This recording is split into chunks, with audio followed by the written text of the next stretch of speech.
right there. He gets Cam Taylor-Britt to bite on that inside move and runs away from. This is a football player through and through. Up top they go. And look who catches it. Morris. Wanye Morris. The backup left tackle was eligible on the play. There's nothing more fun for the entire team than when you get a big guy a touchdown. Oh, John Madden is smiling somewhere right now on that one. You get the big personnel in, bringing the extra lineman, plays in that tight end, and Emmer's like, no way that guy's going to catch a touchdown. He can't pop. Oh, who's got him? I don't know. You don't ever see a guy out there do that. Second-year tackle from Oklahoma. 51 yards. It's going to be win or lose, depending on this kick.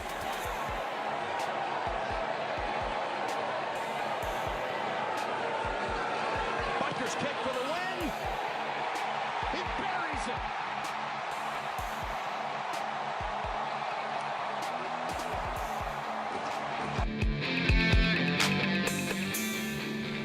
Never a doubt, right?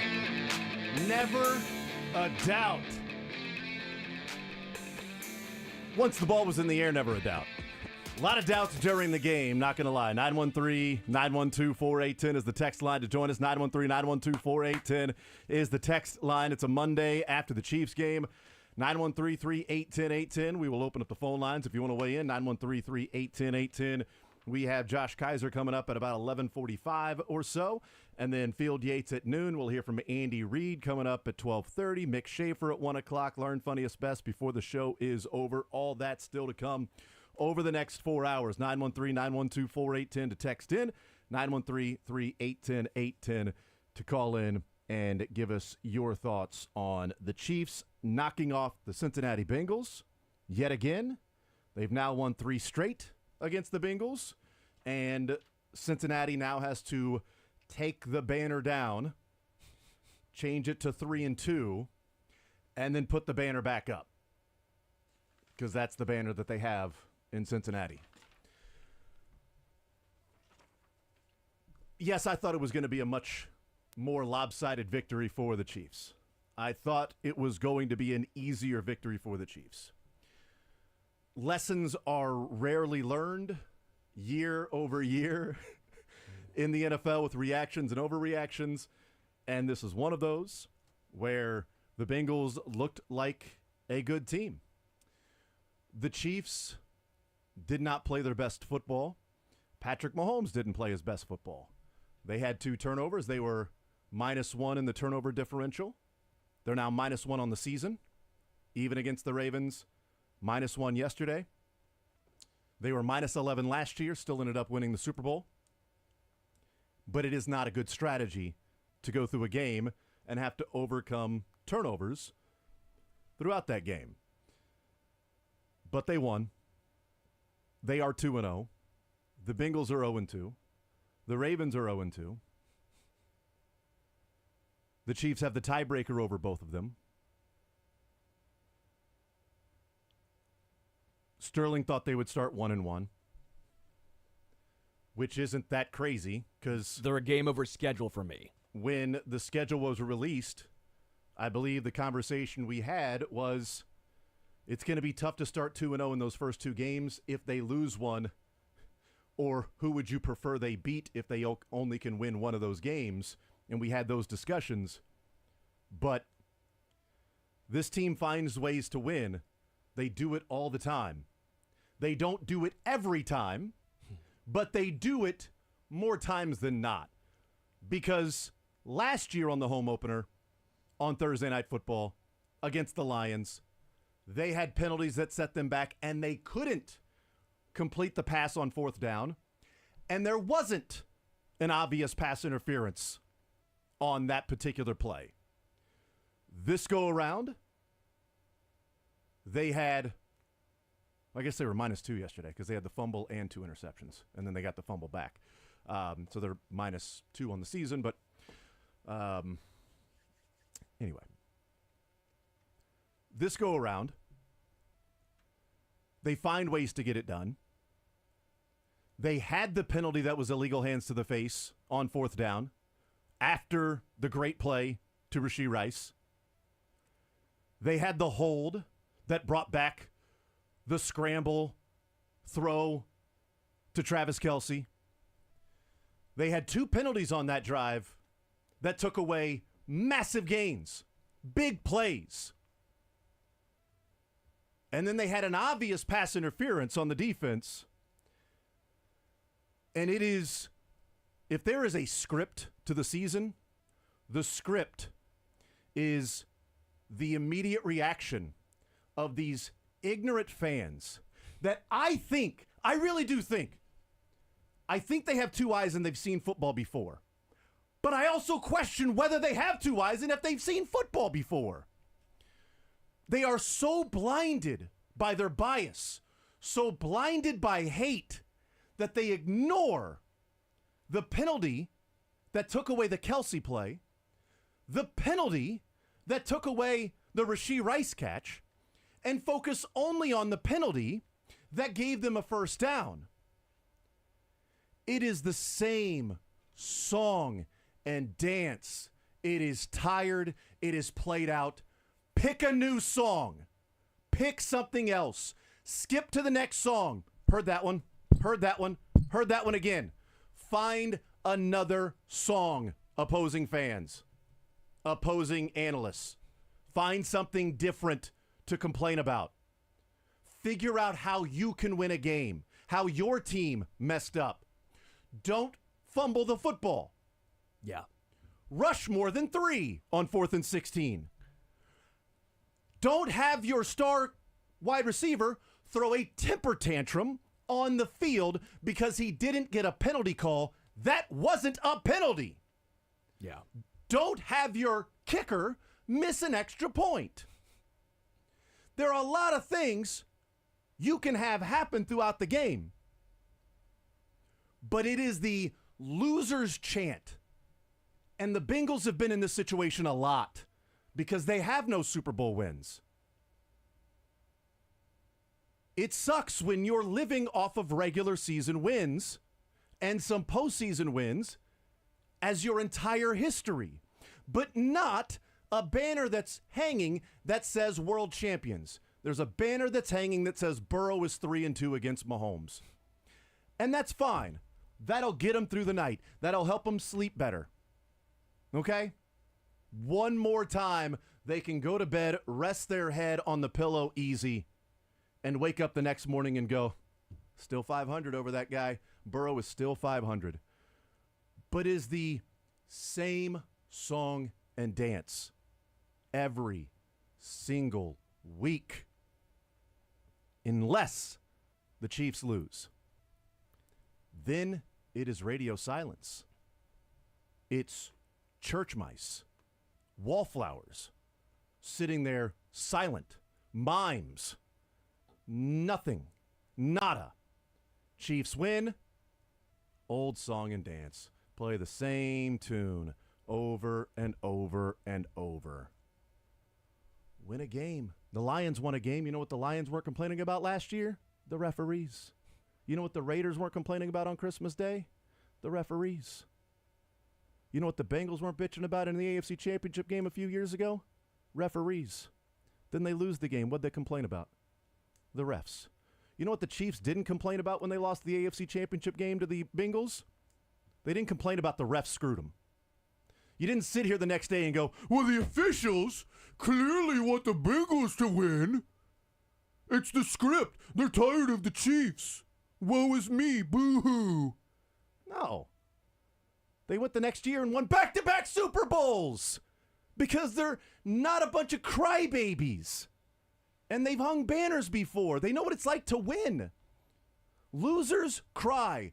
Winners go home and date the prom queen. And the Bengals keep crying, and the Chiefs, year after year, are dating the prom queen. And the Bengals can't help themselves. They do all the talking before the game and all the complaining and excuse-making after the game. It's what they do. It is their franchise's history. That's the history, is talking and losing. That's what the Bengals are known for. The Chiefs are known for 4 Super Bowls, having the best quarterback in the league, maybe the best coach that's ever lived, a storied franchise, one of the foolish 6. The Bengals are known for talking and excuse making. It's reality. Win some games, let your play do the talking, let the scoreboard do the talking, and you don't have to then complain about it. The Chiefs lost to the Packers last year. It was an obvious pass interference on MVS. But you know what we talked about that day? The issues defensively against Jordan Love. The problems that they had offensively. The dropped passes in that game. The inability to move that ball down the field. That's what we talked about. At the end of the Bills game, we know what happened there. You know what the next day we talked about? Line your ass up correctly, Kadarius. Yeah. We didn't complain about the official. Well, they never. I understand Mahomes was pissed. I understand that in the heat of the moment. I get that. That's the one, if you want to call it a misstep, that's the one time he's done something publicly that can be criticized. The one time. And that was a season's worth of frustration building and boiling over of drop passes and mistakes offensively and not winning some of those big games. But we talked about the fact that Kadarius needs to line up onside. We didn't talk about that the refs were trying to screw the Chiefs over. Kadarius, line up correctly. Don't get there early. You can't play through the receiver. You have a right to the football as a defensive player until you go through the receiver to try to make a play on the ball. You have freedom to throw your punches until it connects with my nose. That's when your freedom ends. Throw punches, swing your fist all day long. But when you connect with a person, your freedom is gone. That is assault. You can go for the football all day. It is free to go get it. But if you play through the receiver, get there early, and then go for the ball, that is a penalty. Quit complaining and learn from it. Because here's the thing. If you keep complaining about the officials, you're not going to learn. You're not going to do it correctly. I mean, we have 8-year-olds that we talk about that. You can make excuses or you can learn from it and do it better next time. The Chiefs don't make excuses. They learn from it. That's why they've won 3 Super Bowls in 5 years, and that's why the Bengals continue talking about the record Joe Burrow has over Patrick Mahomes, and not the fact that his record is 3-2 against Mahomes, and Mahomes' record in the Super Bowl is 3-1. We don't care about Burrow-Mahomes head-to-head because Mahomes is 3-1 in the Super Bowl. I give Zach Taylor a lot of credit post-game. His comments were great. He did not blame the refs one time. He basically said that's a loser's mentality. Focus on what you did wrong. So I'll tip my cap there. I don't care that much because it's such an obvious penalty that anyone who disagrees, I just think you're again, you're being obtuse right there. You're being acute right now. Thank you. I appreciate you. What it comes down to me is the Chiefs typically find ways to win these close games. It's what they do. It's what great teams do. When you are a bad team, when you are sorry Mizzou fans, I'm a Mizzou alum, so I think I can say this. When Mizzou was going 6-6, we'd always say, well, they were one play away. In basketball, well, they were just that one play away. But what about the 50 other plays that could have been made that you didn't have happen? Focusing on one play instead of the totality of the game is a loser's mentality. Winners come up with the big plays when the game is on the line. It's, again, Harrison Butker drilling a 51-yard field goal right down the middle. There was no left. There was no right. That thing was center cut. That was beautiful. Again, I did not like at the time the conservative nature of Andy Reid. That's another story. I think the entire game he played a little too conservatively. But he settled for a 51-yard field goal, and who came through? Harrison Butker. Yep. The Chiefs were able to make big plays with the game on the line. Chris Jones, down the stretch, became a game wrecker. Chris Jones was massive, and a lot of times what he does doesn't always show up in the stat book. Like, again, that final drive that the Bengals had offensively, what happened? They could have picked up some first downs. They could have put some points on the board, but the Chiefs' defense stepped up. And that's what, again, the Chiefs traditionally have done in this Mahomes era, the Andy Reid, Steve Spagnuolo era, is big-time plays get made by the Chiefs. The moment almost gets too big for the opposing teams. It's almost like, we're so close. We're about to beat the Chiefs. We're about to beat them. And they focus so much on that, they make a mistake. And it happens week after week after week. Jack, you haven't weighed in on the Chiefs game yet in the last 12 hours or so, less than that. What do you think of what took place yesterday in that game? You know, the funny part about this is I don't think it's ever going to go away of the complaints of the officials. I think you're obviously in the territory now of where it was with New England. I love it. And what's glorious about this from a Chiefs fan's perspective is that the AFC Championship game in which they lost to Tom Brady, we always remember the roughing the passer call. It was a missed call. It was a bad call. And I think for a while, Chiefs fans tried to use that. The Julian Edelman muffed punt situation, the catch or no catch by, that might have been Hogan or it might have been Edelman again. But there were those moments, right, of blaming the officials. But for a while, we just neglected to talk about them not being able to get off the field on third down. It was also the D Ford game. I mean, there was so much of the D Ford offside.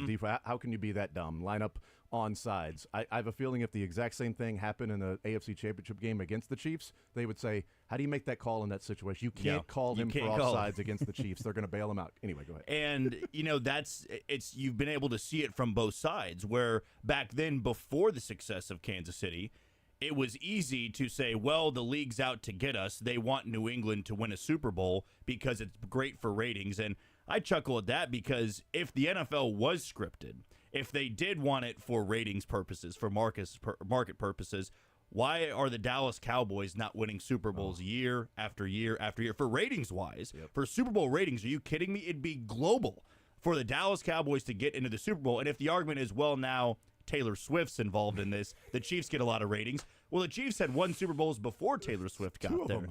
So, you know, the arguments for officials, look, I'm not going to be naive here. There are missed calls that happen throughout the game. And when you win a lot of football games, you're going to have the fan base to say, well, that is the reason why they won. But you go throughout this game where the Bengals had opportunities to put the Chiefs away. They couldn't get it done. They had the ball under 4 minutes to go, and they couldn't extend that drive. Jamari Conner has the sack, and they get the ball back to Kansas City. That was blatant pass interference. You can't sit here and say you can't call it in a spot like that because that is the right call. You flip it around, and Kansas City's on defense, 4th and 16, and Justin Reed runs through Jamar Chase's back, and it's knocked away, and it's incomplete, no flag. What are we talking about today? How can you not call that? Exactly. So when you're on the winning side of a lot of football games, bad calls or not, you're going to have the fan bases that are more often than not on the losing side of those say, well, that's the main reason why we lost, was because of the officials. Not the scoop and score, not the missed extra point, not the inability for the defense and maybe the beginning of the second half slowing down the Chiefs' offense. I mean, they turned the Chiefs over 3 times in this game, and they still lost. That you point to right there, you missed your opportunities to put away a team that you know is very good, not because of some missed calls here and there. You want the facts? The facts are the Chiefs are 2-0. The Bengals are 0-2. The facts are the Chiefs are 2-0. The Ravens are 0-2. Complain all you want to other franchises. The facts are still the facts. The Chiefs are back-to-back champions, and on their quest for a three-peat, they're starting off 2-0. And also, they aren't complaining when the officiating goes against the Chiefs. So the reason why they're complaining is because they are emotionally invested in this football game against the Kansas City Chiefs. Yep. They don't go back and say, well, they missed this call here in the Chiefs' favor. They're only on Twitter because they're emotional in that moment because they're sitting on their couch rooting against the Chiefs. They're hate watching. Oh, and I tweeted it out when it happened when Jamar Chase pulled Trent McDuffie down and they called defensive pass interference. I said, let's just remember that one later on for the Chiefs get all the calls crowd, but nobody remembered that one. Let's bring in Rodney, 913-3810810 to the show. Rodney, welcome in, man. What's on your mind, brother? First thing first, I want to say all three of y'all took my points. Sorry, dude. and collectively, so I'm gonna just jump on the bandwagon. But I'm gonna be transparent.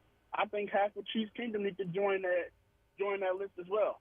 The delusional fans in football needs to stop. It needs to stop, and I think at this point I'm starting to blame the media and a lot of analysts, and especially the national media. Come on now, let's stop the delusion. Let's stop the delusion now. And I'm gonna stand up for Kingsley. I'm going to stand up for Kingsley Suamataia because the guy, everybody watch film. Everybody watch film. And since a lot of people have a lot of these contacts and, I have all this experience in football, ask a real pass rusher. What do you do when you watch film? Von Miller said it, and Max Crosby said it. He said, I watch three things. I see where if I have a slot receiver in front of me, do I have a tight end on my side, and where the running back is at. But that's not the important thing that I watch. So the reporter asked, what do you watch? I said, I listen to the quarterback's cadence. When was somebody going to sit there and realize? Tony Romo mentioned it once, but he never mentioned it again. He was like, oh, shoot, I think I messed up by saying it. Henderson is very underrated. He's going to get paid. But he was jumping Mahomes snap count. Oh, ain't that the same thing a lot of people were saying about Jawan Taylor and all these tackles that is jumping the snap? It's a reason why. That's why J.J. Watt said he ain't worried about the tackles jumping. It's just lining up further. You can jump all you want. If you line up further, that's a disadvantage. So to me, Kingsley, he did good in the first half. But now you're playing against somebody who plays chess, not checkers. He figured out Mahomes' snap count, and he knows when he's going to snap the ball. Mahomes has to realize that. Andy Reid has to, hey, this guy is jumping the snap. So let's change this up. Let me put help on it. Kingsley was out there. He was confused. His confidence was dropping. I think Andy Heck went to Andy Reid and said, hey, we need to pull him before we lose him. We need to pull this guy before we lose him. And that was a confidence thing. And so he has to realize the next step in your development is the one thing nobody don't like to talk about. The chemistry between offensive line and quarterback. The chemistry between the left tackle and the right-handed throwing quarterback. Mahomes has to realize he has to step up. You have to step up. You can't just sit back there. But Kingsley has to communicate with Joe Tooney at your inside protection. Push this D tackle to Creed Humphrey. I got your inside. You're blocking me without you even knowing it. So protect your outside. That's why Mitchell Schwartz was talking about his left arm. Because he's more protected on the inside. Protect your outside. I got your inside. Because I'm a crack block him the minute he comes inside. Protect that outside. We got it handled. But that's rookie development. It's not like we drafted in the top 5, unless Chiefs fans want the Chiefs to draft in the top 5. And we know what it takes for us to draft in the top 5 now. No, thank you. So you get it like it is. Like let's calm down. But I need these analysts to chill out. And I think this is real hate. This is just real hate. These rookies now learn the pressure of a championship team. Welcome to the NFL. It gets real out here. Yep. This is real pressure. Rodney, thanks for the phone call, man. I appreciate you, brother. 913-381-0810. Yeah, we'll talk about Kingsley and what happened yesterday. Game number 2, data point number 2 for Kingsley. It's all we have to go off of so far.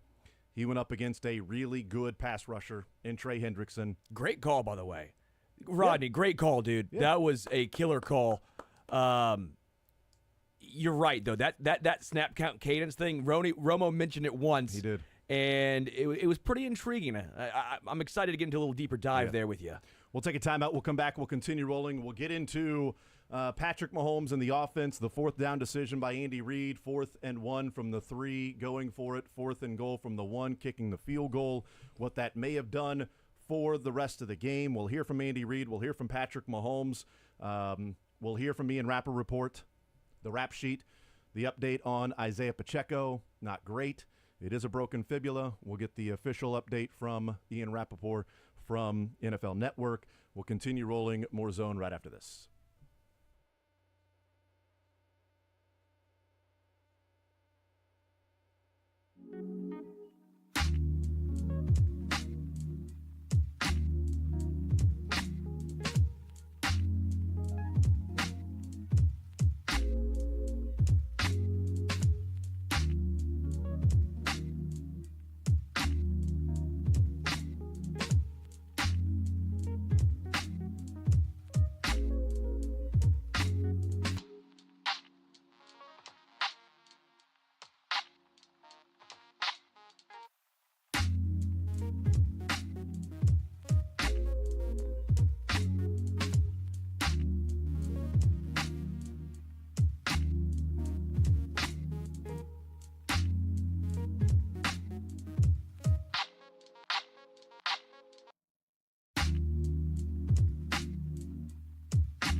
talk with Josh Kaiser, One Royal Way podcast, get his thoughts on the weekend that was for the Royals. They still sit 5 games up on the wild card and 4 games back of the Guardians right now, getting ready for a 3-game set against the Detroit Tigers starting tonight. Seth Lugo on the mound versus TBD. So we'll see how good TBD is tonight for the Tigers, and we'll see what Seth Lugo can do in that fantastic matchup of Lugo VTBD. 913-912-4810 is the text line. 913-912-4810. So it's the same thing every week. Chiefs fans get to watch their team play. We have it really good in Kansas City because of the Super Bowls and a lot of other reasons. We've got it pretty good here. Barbecue. That's one. And there are a lot of others. But every single win seems to come with the same excuses, the same tired act by opposing fan bases and the rest of the league. So we'll just play this after every Chiefs win, when we know the rest of the league is going to go to that repeat song, that record player that keeps skipping, the jukebox that only has one song, and it's this.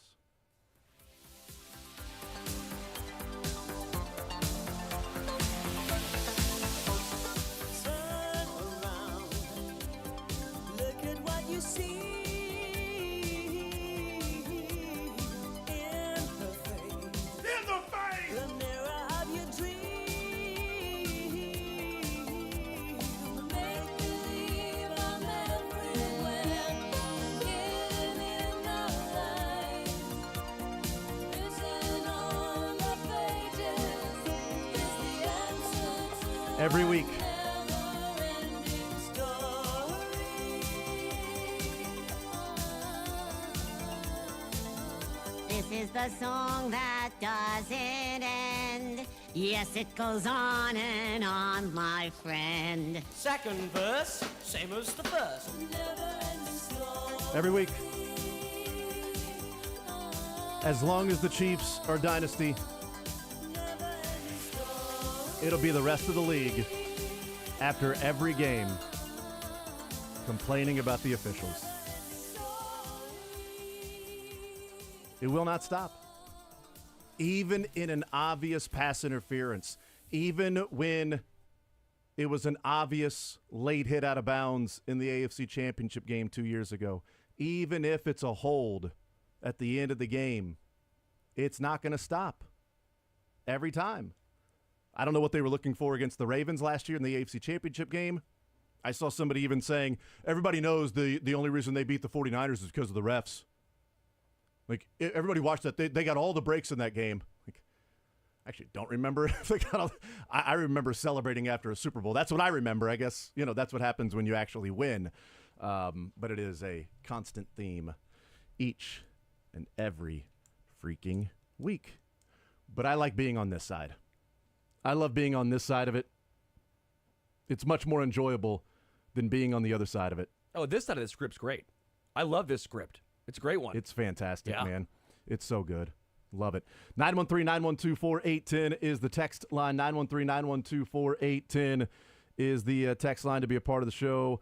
Text says, Andy almost always gets too conservative. He never just hits the gas. How many blowouts have we had since Andy has been coach? Not complaining at all capital letters, not complaining at all, just pointing that out. We needed a Holmes type of QB to not do the check down BS. Sorry for the awful grammar and multitasking. So there you go. Yeah, I think there are elements where that happens. I don't understand the thought process behind going for it on 4th and 1 from the 3-yard line and then 4th and goal from the 1 and not going for it. The 4th and goal from the 1 is more of a go than 4th and 1 from the 3. Because if you don't pick it up at the 3, well, they do have 2 yards of buffer. If you don't pick it up at the 1, their backs are against the wall. Like, they would have to QB sneak to get it like they did late in the first half. They would have to do that. You've got your defense there. Do you not trust your defense? Do you not trust your offense? Carson Steele had picked up yards after yards. It was before the fumble, but he kept picking up yards in short yardage situations. They had been successful at doing those things. Again, I'll take Andy Reid over any other coach. I would really like Andy to become more aggressive in those situations and just put the ball in the hands of the best player in the NFL, or just simply put the ball in the hands of a running back and your offensive line that was dominating that game, and take control of a game. You know, you're down 3-0. Don't just tie it up. It was perplexing to me, and I know a lot of folks are saying, well, good thing he kicked a field goal because they won by 1, and I go, come on now, let's be real. The exact same scenario would not have played out the exact same way. Yeah, I love Andy, and again, this is such a minor complaint. Again, when you're hoisting Lombardis, it's tough to be real angry about this, but the conservative nature of Andy Reid, we saw it week 1 against the Ravens, the 4th and 3 or 4th and 4 from the 39, 40-yard line, and he punts. Yeah. It's a touchback. It's just sometimes frustrating when it feels like he is such an offensive genius, and then he's aggressive in play calling offensively with throwing the ball as often as he does. Sterling. And then all of a sudden it becomes a 4th and 1, and he turns into like a high school coach. We're like, we got to punt. He goes back to, he's been watching too much 1924 Rose Bowl games where it's like he'll use the offensive play calls, and then it's 4th and 1. He goes, yeah, well, they punted on 4th and 1, so we're gonna punt here because they did it in 1924. Like I just don't understand the dichotomy, I guess, of Andy. So aggressive, such a genius, and then 4th and 1, conservative. Only thing, and Tony said it, is because you couldn't get that yard on the previous 3 plays, but that's the only that is the only argument you have, and because of the game being later in the game was maybe why they went for it on 4th and 1 on the 3 in that same scenario. But Tony kind of did point out, like, hey, you couldn't get that 1 yard in the last 3 plays. What makes you think you're going to get it on this last one here? So that's my devil's advocate, but I'm on your side. I think he should have gone. I just don't know on 4th and 1 from the 3-yard line, you go for it, and then 4th and goal from the 1-yard line, you say no, we're not going to go for it. And I know, well, if you wanted to go for it, you should have got out on the 3 previous ones. So, sure. Can't the old cliche: if you can't gain a yard, you don't deserve to be in the exactly. Yeah. Oh yeah, trust me, I know. Right. If you can't get a yard, you don't deserve this game. Not true. I don't know that's really true. Because what if you could get the yard the very next play? Do you deserve to win? Got then? the 9 before it. Is it based on that only? If you can get 1 yard, you deserve to win all 60 minutes of that football game? That's an odd way of breaking the entire game down to one play. And don't even blame the officials on that one. Come on, where do the officials come into play here, Dylan? I don't know. I almost wonder how much of it involves that Patrick Mahomes can't QB sneak it anymore. I mean, how the play calling has to get so complex inside of 3 yards, whether it be 4th and inches. I mean, that's been the unfortunate part about all this, is that on 4th and inches play, you have to hope the offensive line holds up and your misdirection works where you do the fullback dive to Carson Steele, which it did a few times. But in spots like that where you are inches from the goal line, you would think, man, the easiest play here, instead of back-to-back draws, I might add. It wasn't even a dive or anything. You gave time for the defensive line to get into the backfield. So back-to-back draws, then you have a pass play. It's all bottled up, and you have to go to Pacheco in the flat, and then you decide to kick it there. I almost wonder if you have that 2nd and goal from the 1, you QB sneak it. If you're stuffed, you probably still got a few inches there. QB sneak it again, but there's always that fear of what happened in Denver a few years ago, and it looks like it's just never going to come back around, because I almost think the 4th and inches nervousness that we have, or the 4th and goal from the inch-yard line, all of that type of stuff, it goes away if your 6'3", 230-pound quarterback can just snap it and fall forward. Hell, the Bengals used it in their 4th and inches spot. If they had to turn around and hand it off, it gives you a better chance. Injury. Yeah, there you go. Well, I mean, I would say the way that play unfolded, Andy he ain't putting Patrick Mahomes in that situation where Joe Burrow goes shoulder first and then gets stuck by Chanel, helmet pops off, does lose the football. That ball was loose, but he falls on it.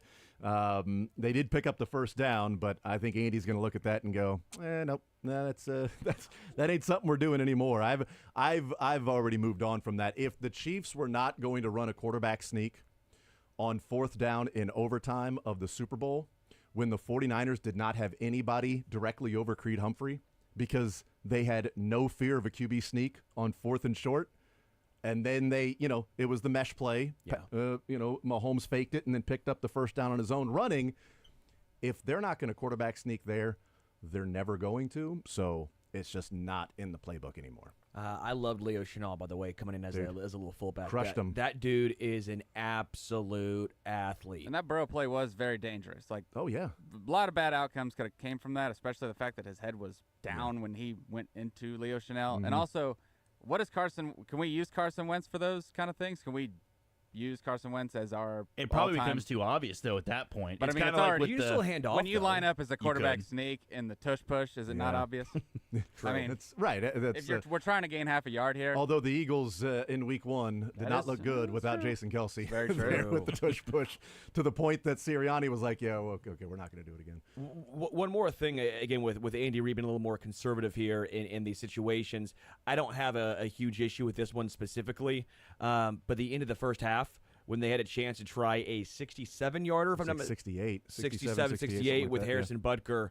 No, thank you. I get it. Yeah, no, I do thank get it, but I was wondering why he put Butker out there originally.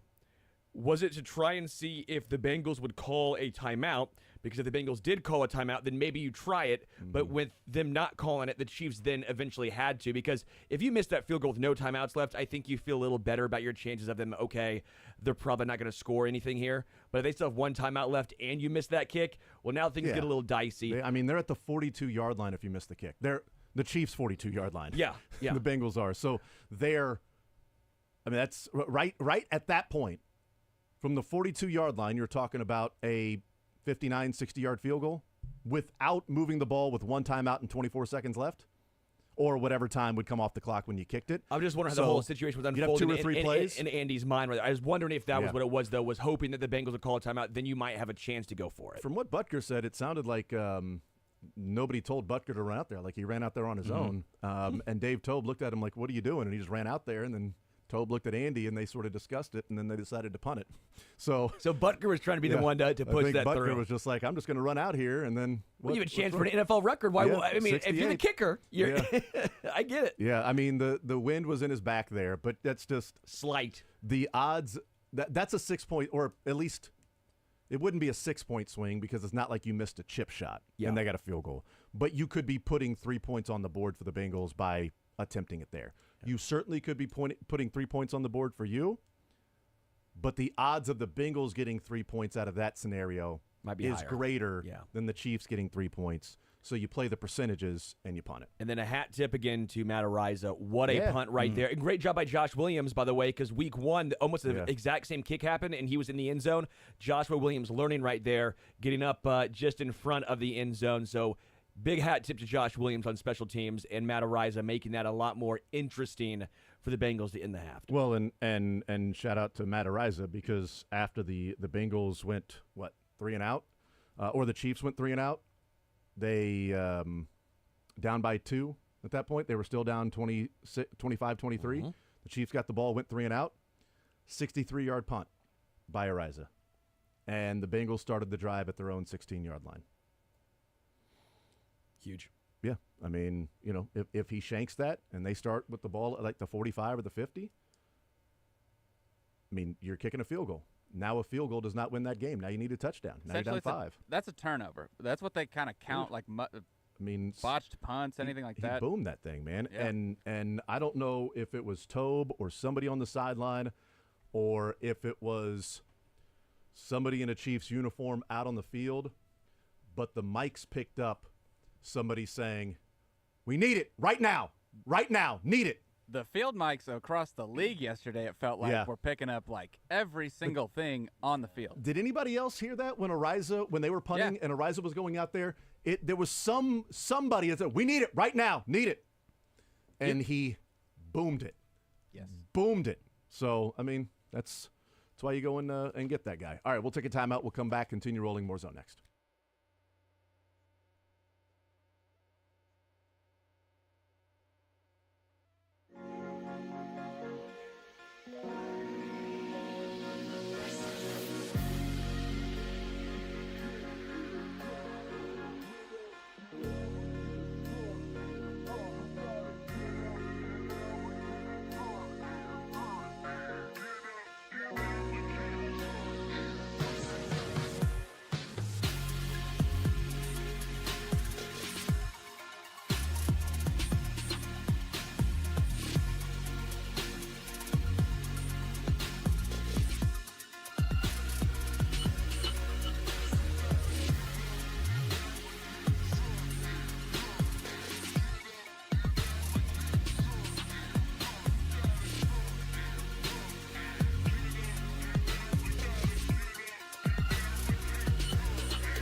after the top of the hour, 913-381-810. Get back into some texts as well, 913-912-4810.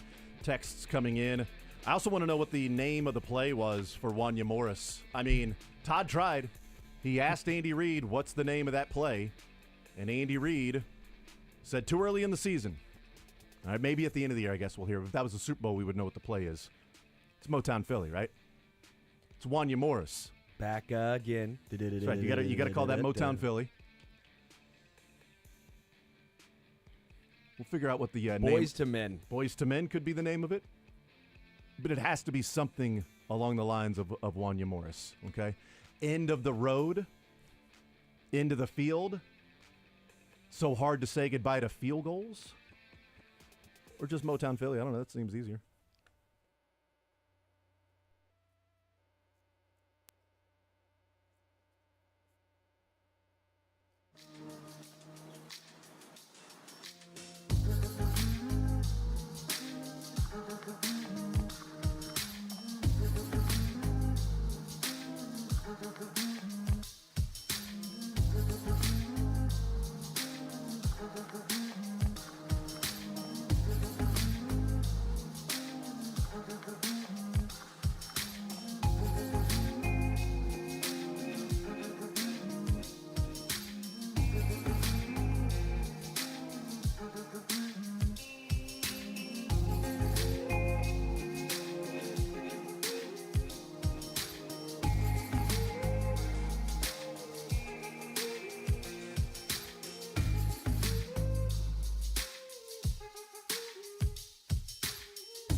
You know what I'm expecting now?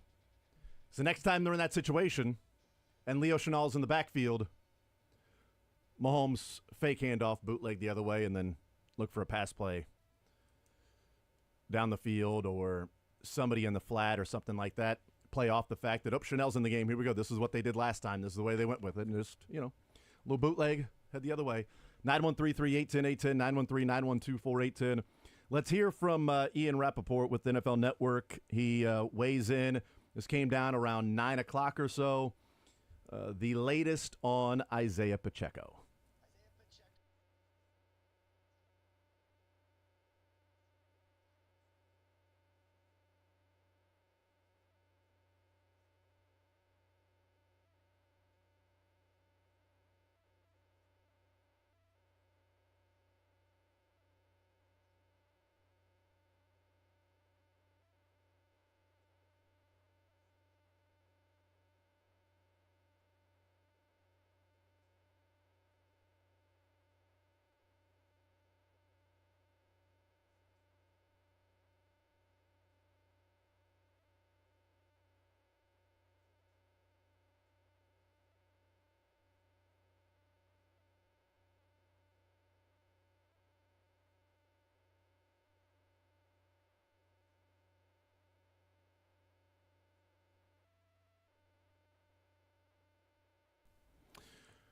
It sucks, man.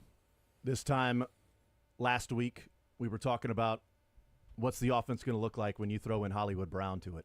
I mean, how good is this offense going to be once you add Hollywood? And we know they are not going to have Hollywood for a while. And now it looks like for the foreseeable future, they will not have Isaiah Pacheco. That he'll go on IR, the fractured fibula, the additional test today to see if there's any ligament damage. Hopefully it was as clean of a break and maybe surgery is not involved. Maybe it's you take a couple of months off and then you come back and you're fresh for the postseason. If that's the case, if this is one of those to where you can recover from it in the same year, as opposed to next year we're talking about, okay, Pacheco looks more like his old self.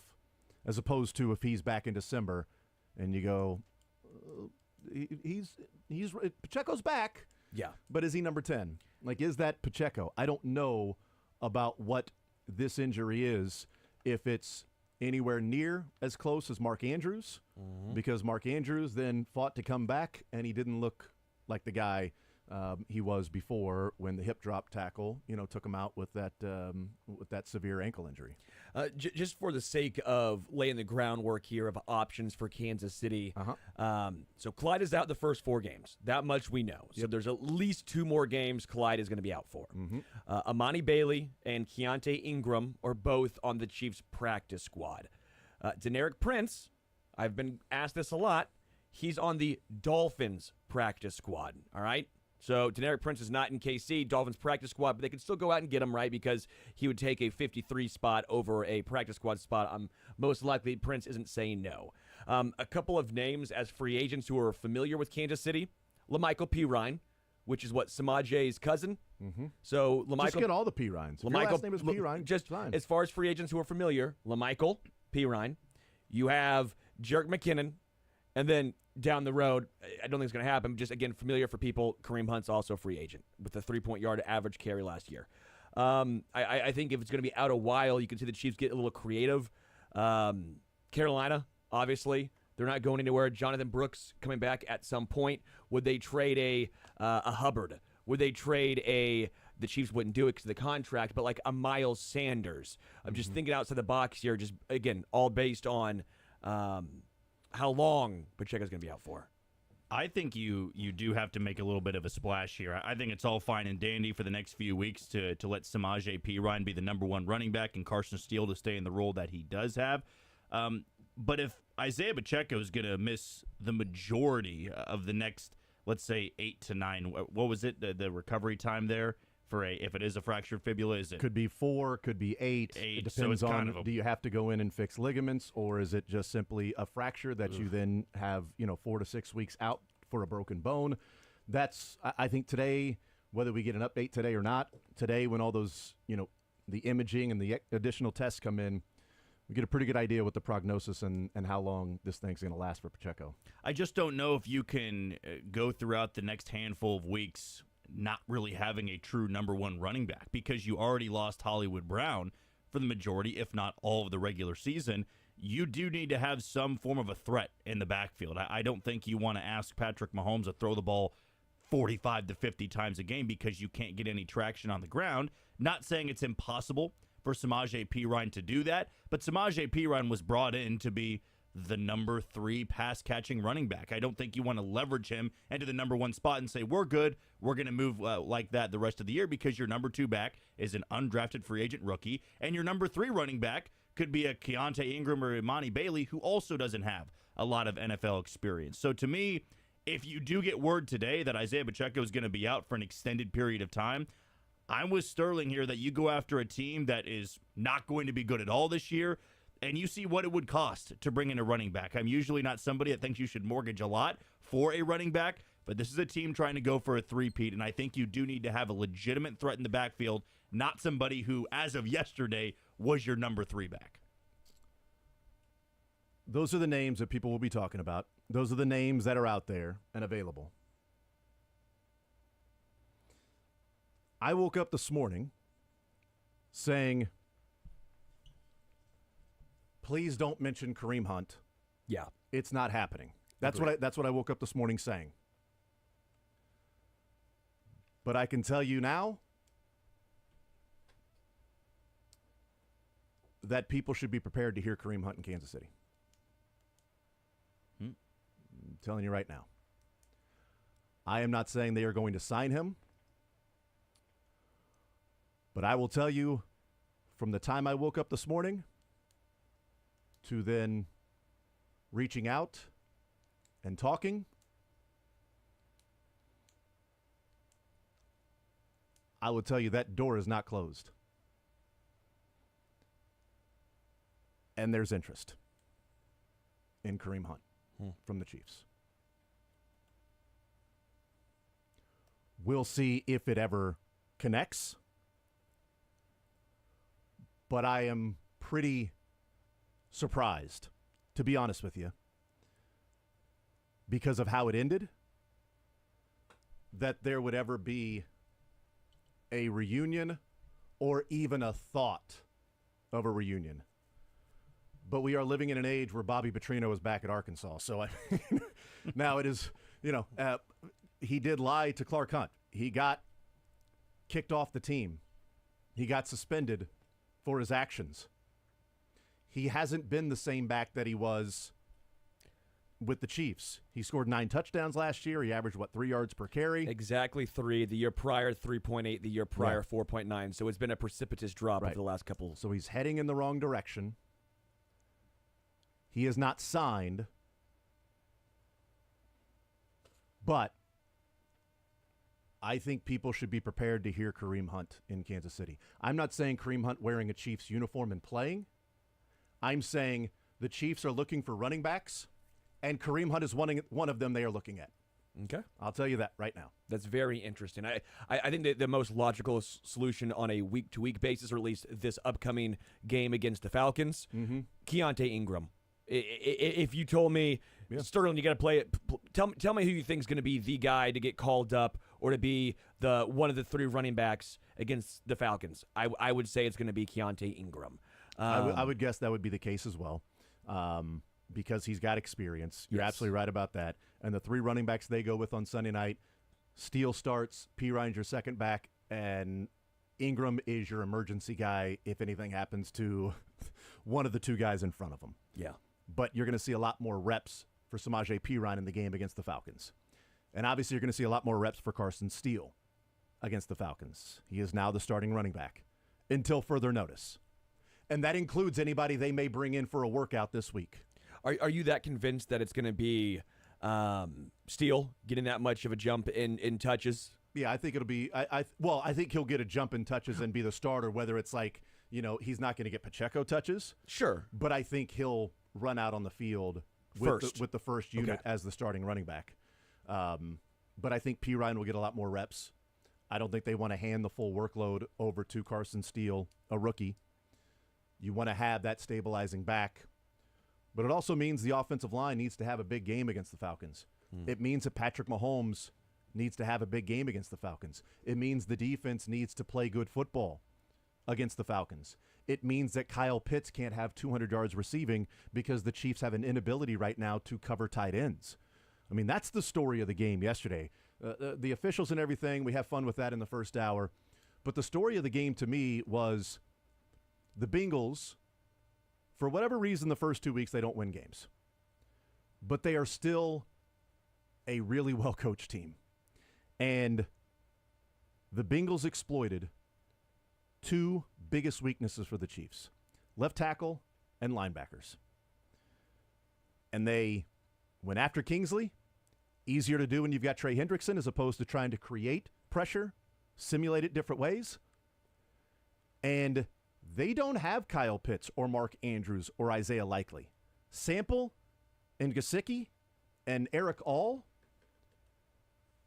were they 9 of 11 in the first half for 113 yards? Absurd. The first half numbers for Joe Burrow was his career high yardage to a tight end in a game. And he did that in the first half. And that comes off the Isaiah Likely Mark Andrews game against the Ravens. Now, we can say, well, yeah, but they got Zay Flowers. They don't have a whole lot. You were stopping the run game, so that's really all you were focused on Andrews, and that's why Isaiah Likely had a big game. Like, you can come up with different excuses, but it's now 2 weeks in a row where it's Isaiah Likely, Sample, and Gesicki and Eric All are the guys that are beating you as a tight end. You're not going up against Brock Bowers. You're not going up against Kyle Pitts. You're not going up against Sam Laporta. You're not going up against George Kittle. And the tight ends are destroying the Chiefs right now, and left tackle is an issue. And the Bengals found a way to exploit the left tackle and to continue to put their linebackers in tough spots to move the chains. And I want to go back whenever we get the all-22 and really see this. How much was man versus zone? How much was it actually? Yeah, it's Drew Tranquil or Nick Bolton going up against Gesicki versus Gesicki found the soft spot in the zone.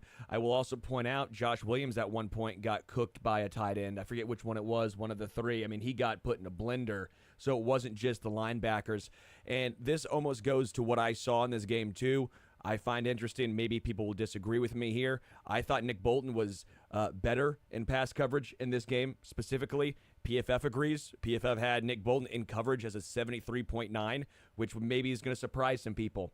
I think the biggest issue, I said it week one, and I've said it this week as well, it's been Drew Tranquil in pass coverage. Drew Tranquil is supposed to be a good pass coverage linebacker. I thought he had a pretty poor game week one. I thought he had a pretty poor game this one, week two. And I just now pulled up the PFF numbers. They gave Drew Tranquil a 36 in his coverage grade. 36. Wow. Have to believe it's going to be one of the worst you will see of any linebackers, but especially of Drew Tranquil this year. Drew was not good week one. He was not good week two.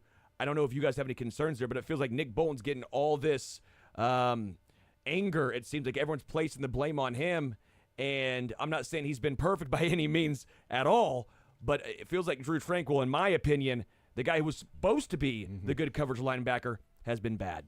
Yeah, I mean, I think there has to be a little bit of concern there because you gave him a 3-year deal to come in and be that coverage linebacker, so you wouldn't have as much pressure on Nick Bolton and on Leo Chanel for a game like this. And I think the unfortunate part is I don't think Trent McDuffie could have played any better yesterday. He did his job in shutting down Jamar Chase, yet the Bengals' offense was still able to move the ball because the Chiefs' linebackers in coverage couldn't do their job against tight ends who I'm not going to consider to be top-end tight ends. As Jason brought up, it's not Sam Laporta you're going up against. It's not Brock Bowers, who's looked really good in his first 2 games in the league. It's not Kyle Pitts, though, there are criticisms of Kyle Pitts. I think he's a better option than what you saw on Sunday against the Bengals. So it is concerning to me that you can get great production from Trent McDuffie and shutting down a true number 1 wide receiver. No, T. Higgins wasn't out there, but Jalen Watson did his job for the most part. And then you've got these tight ends that are ripping apart your defense on critical and crucial third down plays. That has to get ironed out, whether it's more so scheming or putting guys out there in better spots to succeed. But Drew Tranquil should have been that guy, no-brainer. When you need him to cover a tight end, he's got to be out there and do it well, because a 36 grade for a PFF grade in coverage for the guy that's supposed to be your best coverage linebacker, that can't fly. Not even 50 or 60 could fly for your best coverage linebacker. Nick Bolton did a hell of a job yesterday. Along with tackling, he depleted whoever that one tight end was on the screenplay. Gosh, but I mean, you should rely on Nick Bolton to be your run stuffer, to be your hard-hitting linebacker. Drew Tranquill is supposed to be your coverage guy, to not let Mike Gesicki have an all-career type of game on Sunday, which is not what he exactly had. But he had a damn good performance, and one of the main reasons why the Bengals were able to put up 25 points in this game. Yeah, but it's something that has to be addressed moving forward. Steve Spagnuolo is going to have to figure that out. And the linebackers and the secondary and whoever else is going to have to get that figured out. 913-912-4810. Text says, it seems like there's an obvious defensive game plan against Kelsey. Let's play clip number 6. Patrick Mahomes here. And this is Patrick Mahomes weighing in on what he's seen the first 2 weeks of the coverage on Travis Kelsey. Yeah, no, they're doing a great job of just kind of having two people for him. I mean, pretty much the entire game. That's why you've seen guys like Rasheed and Worthy. I mean, if you look at the first touchdown, I'm actually looking to Trav, and the backside safety goes all the way across the field to help guard Travis, and then you throw the ball down the sideline to Rasheed, and that's kind of what they've been doing. And obviously, we played two opponents. We've played a lot, so they have a plan on how they're going to account for Travis. But as the season goes on, I mean, he's going to get his catches, he's going to get his yards. But the leader that he is what's special is he's hyping everybody up. He's keeping everybody motivated, and that's what you need out of your great players. He was wide open on that touchdown, the one to Wanya Morris in the back there, the end zone. He almost had the touchdown on that quick throw to the outside, little outside screen or whatever to Travis Kelsey. He almost got in there and scored, but he was open. They had two guys wide open, and great play call because the Chiefs had brought in Wanya Morris twice to block in a situation like that. And so here he is again blocking, and now he's out on a route. So the next time Wanya Morris is in the game and he's going to report as eligible, well, now you do have to worry about what Wanya Morris is going to do. So that's one guy on the defense that at least has to be focused on number 64 and not on a tight end, a wide receiver, a running back, a fullback, and Patrick Mahomes, what they may be doing. Because nobody was focused on number 64 there. In fact, Travis Kelsey, nobody was focused. They sold out for the run. Travis Kelsey was wide open. Wanya Morris was wide open. So we'll see what happens moving forward. We'll take a timeout. We'll come back. We'll continue rolling. We will hear from Patrick Mahomes. We'll hear from Andy Reid. We'll talk a little bit more about the Chiefs taking care of the Bengals. And then we'll talk some Royals later on this hour with Josh Kaiser, One Royal Way podcast. Field Yates joins us at noon. Andy Reid press conference, 12:30. Mick Shea from the 1 o'clock hour. Learn funniest best before the show is over. More Zone next.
text line to be a part of the show, part of the conversation.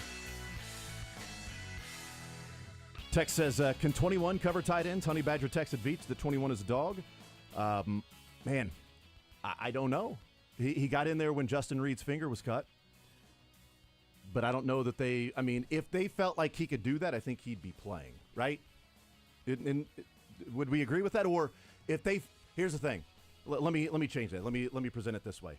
If they felt like he could cover tight ends and they were comfortable that he knew where he was supposed to be and every check when the offense checks to certain things and he knows what area he now has with tight ends or another, zone, if those two things were correct and aligned, then he would be playing. Yeah, the second one. One or the other is off, then he's not in there. Yeah, it's the second one. It's almost like the traditional Andy Reid with wide receivers who are rookies. Yeah. You might be more talented. Yeah, you might be a better fit, but we're going to ease you along here until we are 100% certain you know everything and we know we can trust you. That's what it comes down to. Maybe you'll see more Chamari Connor in that role. Chamari looked pretty good last night. I like Chamari. Maybe that's the guy they turn to more often. Again, I'm going to keep going to this. Drew Tranquill needs to be better in that situation. I love Drew. Yeah, I think he gets it figured out. But the first two games for a pass coverage linebacker, he's been struggling there. Yeah, and the missed tackle. Yeah, on the running back, was it Zach Moss or Chase Brown, whichever one it was. It was what, 13 yards after the missed tackle and a first down. I mean, that would have brought up a third and long. Instead, it's a first down. Like later on in the game, he made a pretty good play on a running play. He had a great tackle later. Yeah, he did. Made that tackle, so that was pretty good. But he's had a couple of plays where he's been in the area and didn't bring the guy down, and that's not expected from Drew Tranquill. He hasn't played his best football. Nick Bolton hasn't played his best football. This defense clearly has not played their best football. I thought Chamari Connor had an overall good game. I think there were times when Chamari Connor, didn't have a great play. In the first week, there were missed tackles by Chamari Connor. If he improves that aspect, I think he's a really, really good player that can be that X factor that the Chiefs can use in different places. But coming out of Virginia, the big issue with Chamari Connor, the big negative on him was not the best tackler. And we've seen that in his career so far, that, he isn't the best tackler. And so if that part improves, it's only year 2 for him. If that part improves, whether that be pursuit angles or actually bringing the guy to the ground or breaking down when the guy's there and not tripping and falling like he did against the Ravens with whoever it was that passed to the outside and it was a stutter step and Chamari Connor just fell and the guy went down the sideline, it's like, oh my goodness. But it's like, it's a little more evident this year for 2 reasons to me. One, he's not viewed as hey, he was a 4th rounder. This is a cool little story that he's actually in there playing and playing well. How about that? 2, it was part of the cons for Connor coming out of college in that tackling is a rough spot for him. Sure. So last year, you're going to get better at that. This year, I think he has improved because I think he's been better at doing that than a year ago, but that part still needs to be better. But overall on the field, I'm fine with Chamari Connor out there. This is not a get Chamari Connor off the field in any way, shape, or form. And to your point, as far as tackling is concerned, he's been credited already with 5 missed tackles. Wow. So he has 8 tackles total, and he's been credited with 5 missed tackles. So not a great ratio. You're right. That's something that needs to improve. Yeah, but I'm fine if he's on the field. Okay, so he's a good player, and he timed that blitz perfectly. Yeah. And I loved what he said last night, that when Spags gives you a layup, you got to take it. You can't miss your layup. And he got there, and he did not miss the layup. We've seen Chiefs defenders miss layups before, especially with Joe Burrow.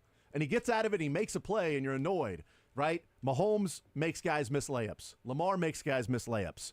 And Burrow does that. And it's really annoying. And Chamari Connor did not miss the layup. And I wondered when they were going to bring pressure against Joe Burrow and blitz and bring more than one.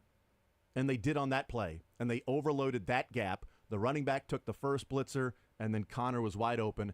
And because it was more of a delayed and he came from deeper, Joe Burrow did not see him as the guy blitzing. He was right behind, I don't remember, was it Reed maybe that blitzed right in front of him? I can't remember who it was, but whoever blitzed right in front of him and the running back took, that's who Joe Burrow saw. So when that running back is then moving towards the middle of the pocket, Joe Burrow then takes a step back because he doesn't know Connor's coming.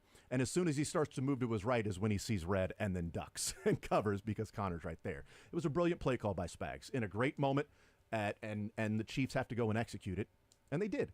Because what also has to work in the execution are the defensive backs to be able to guard long enough to where Burrow doesn't just take the snap and get the ball out and say, oh, wow, this guy's wide open. Let me throw the ball right there. You need some time for Connor to get there. And Joe Burrow then had to move around the pocket because I'm assuming his first read was not there. So those things have to take place. Josh Williams had a rough game. Yeah. He had the missed tackle on the linebacker, which was just a brutal attempt at a tackle. And then Josephus just did a generic, I'm going to run to the back of the end zone and stop and then run an out.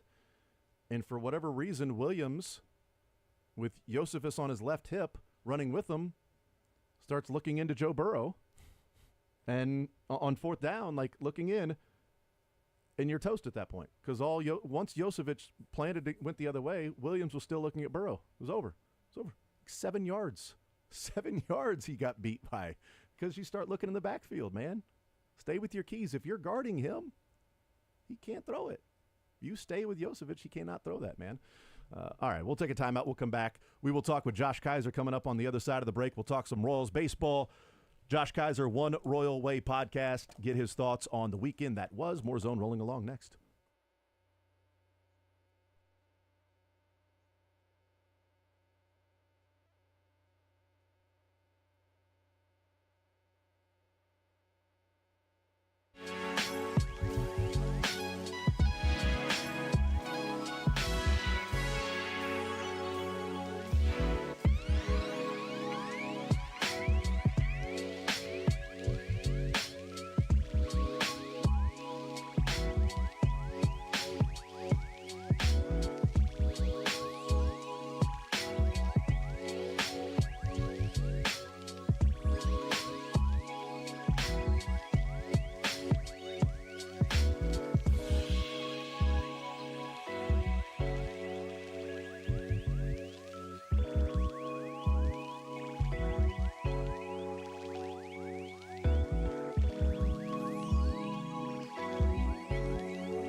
Andy Reid's press conference in the noon hour as well. And then we'll get some Learn Funniest Best in the show, updating everybody with what's going on with the Chiefs and Isaiah Pacheco. We know he left the stadium last night in a walking boot and crutches. The latest is that he has suffered a broken fibula. They are going in for more imaging today, more tests to see what the severity of that is going to be. And today's tests and images and whatever they get, whatever result they find, is going to go a long way to determine how long Isaiah Pacheco is going to be out. If it's just a clean break, maybe that's the best case. Maybe 4 to 6 weeks could be the prognosis. If there's ligament damage, if there has to be surgery or something like that, now we're more of the unknown what it could be for Isaiah Pacheco. But he was certainly emotional in the locker room last night. We know that he had the towel over his head. Andy Reid came and consoled him a little bit. The emotions that he shared with some other players on the Chiefs team in the locker room last night. So We'll find out what it's going to be for Isaiah Pacheco, but it certainly looks like it's not going to be anytime soon that he'll be playing for the Kansas City Chiefs. Let's bring in Josh Kaiser, One Royal Way podcast, talking some Royals baseball, joining us as they take 2 of 3 from the Pirates over the weekend. Josh, welcome into the show. How are you, sir? I'm doing great. Happy to be on with you boys in a very chaotic, seemingly Monday morning for the entirety of Kansas City sports networks. So do you think Vinny and Pacheco can come together and maybe exchange something? Like Pacheco, if he's going to be out for a while, can give Vinny Pacheco's thumb, and then when the season's over, Vinny can then give Pacheco his ankle? Can they do that? Can they work something out together? I mean, be good teammates in Kansas City. I think that's pretty reasonable. I think there's plenty of tread left on Vinny Pasquantino's ankle, considering his profile. So I think that definitely works. I'm a little bit. I feel like Isaiah Pacheco's grip strength is far superior to Vinny's, especially without a thumb. So I'm in on that trade, and I think that's perfectly reasonable. When you take over somebody's organ, sometimes you might take on some sort of a trait with that person, and I wonder if you gave Vinny Isaiah Pacheco's thumb, would Vinny try to bite the bat or something like that just randomly for no reason? Would that happen? I don't know. I'm concerned about that, but I'll take my chances if that means he can be in the lineup. Yeah, and it is kind of a bummer for both cases in that scenario because both those guys are highly emotional, big deals in that in their respective teams as far as emotional leadership goes. So it's a tough loss on that front, but hopefully the Chiefs can find their Tommy Pham, who I think if I had to bring a guy over, I think I tweeted something about Bobby Wood Jr. potentially playing running back for the Chiefs. But if I had to choose, I might go after Tommy Pham to see he's got that punch you in the mouth that Pacheco has. So let's see what Tommy Pham has to give. You're not wrong. Tommy Pham may be the answer for the Chiefs running back. Bobby would be interesting, but I don't want to injure Bobby Witt by playing with the Chiefs. No, he's got things to do. He's got things to do. Yeah, no doubt. Josh Kaiser, One Royal Way podcast. All right, the Royals took 2 of 3 from the Pirates. Unfortunate they couldn't complete the sweep yesterday, but your takeaway from the weekend took care of business. Anything bigger than that you gleaned from this 3-game set against the Pirates? I kind of came out with the opposite feeling that I did with the Yankees series earlier in the week.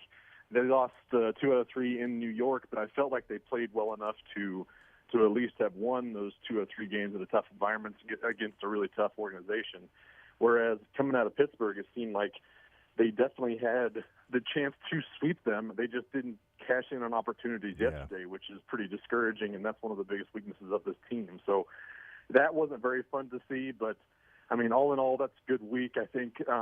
And we're still kind of just waiting for that magic number to tick down to 0, and that's really where we are. So if we are breaking even or, being discouraged by taking 2 out of 3 at Pittsburgh, I think we're in good spot. What is that number? I didn't look at it this morning. I've been very much Chiefs-centric. Do you know what the number is? 9. Okay, so it's single digits. Now it's time to pay attention. Now it's time to track the magic number. Once it gets down to single digits, now we can start tracking it.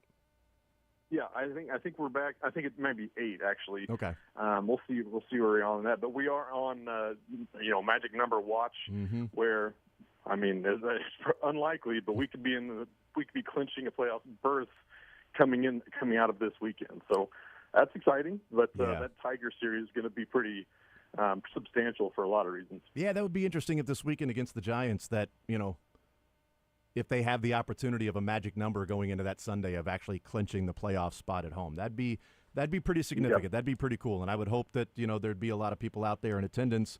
I do wonder what the next 3 nights will be like out there at the K, Josh. This is a huge series. Yep. They are 5 games up on the Tigers right now.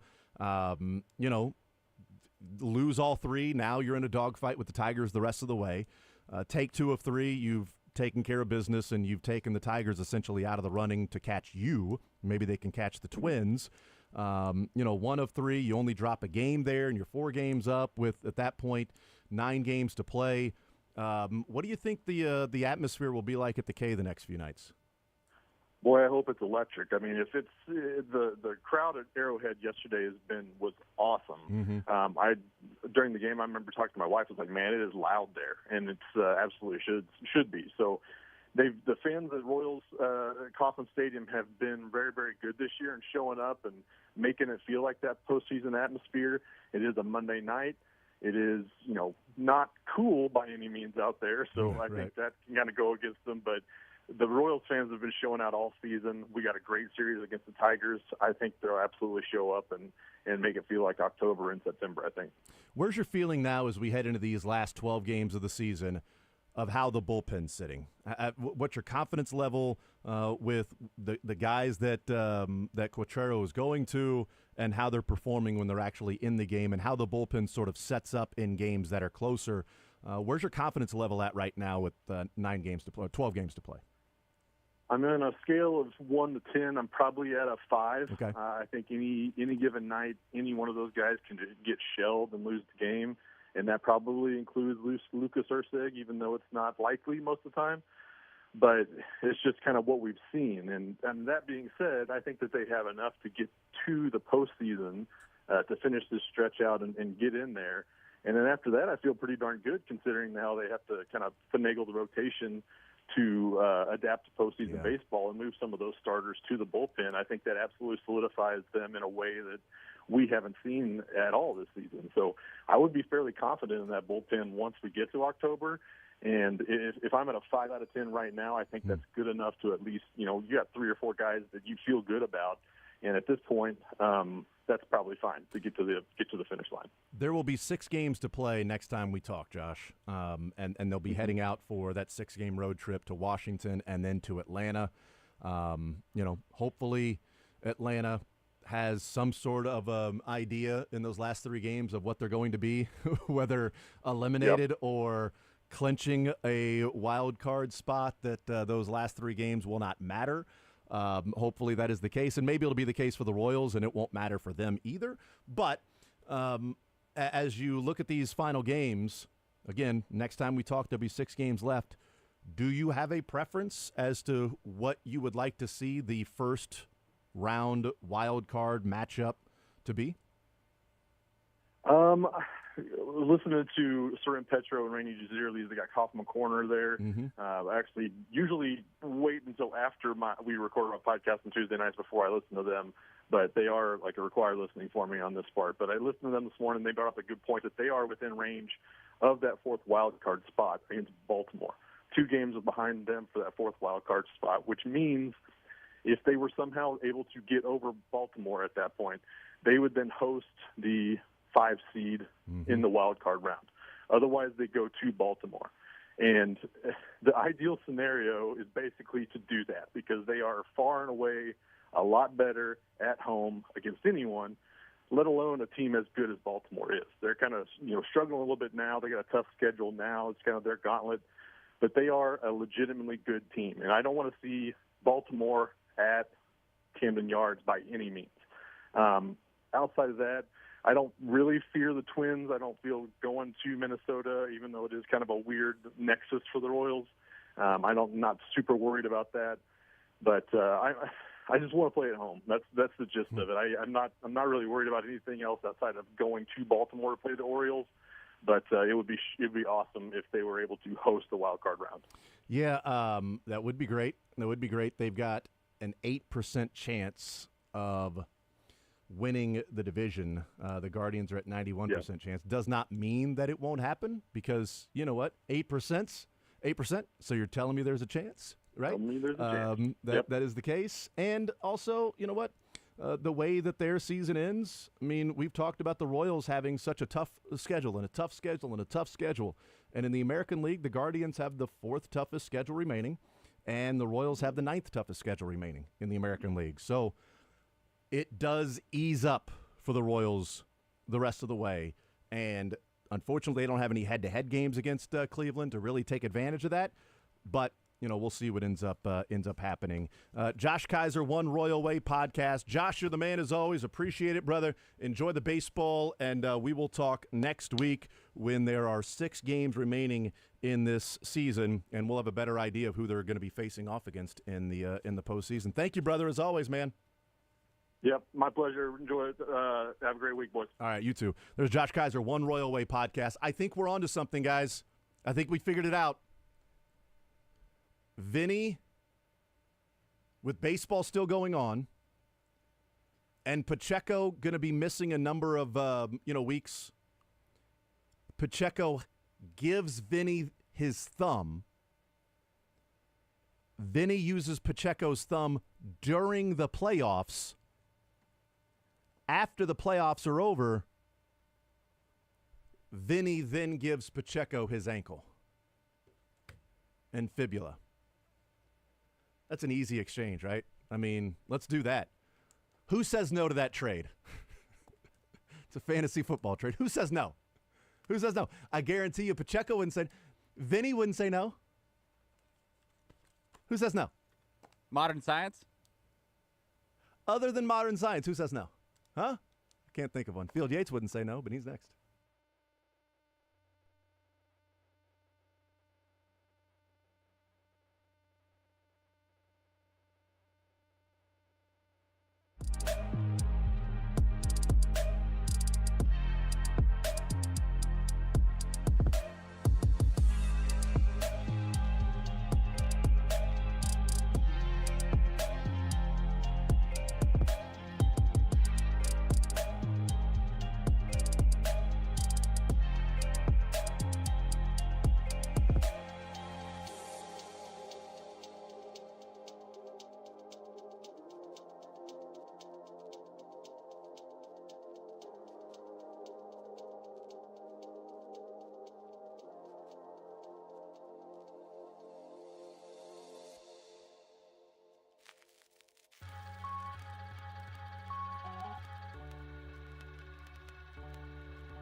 right, now let's talk with our NFL insider from ESPN. Field Yates joins us here in the zone. Field, what's up, man? How are you, sir?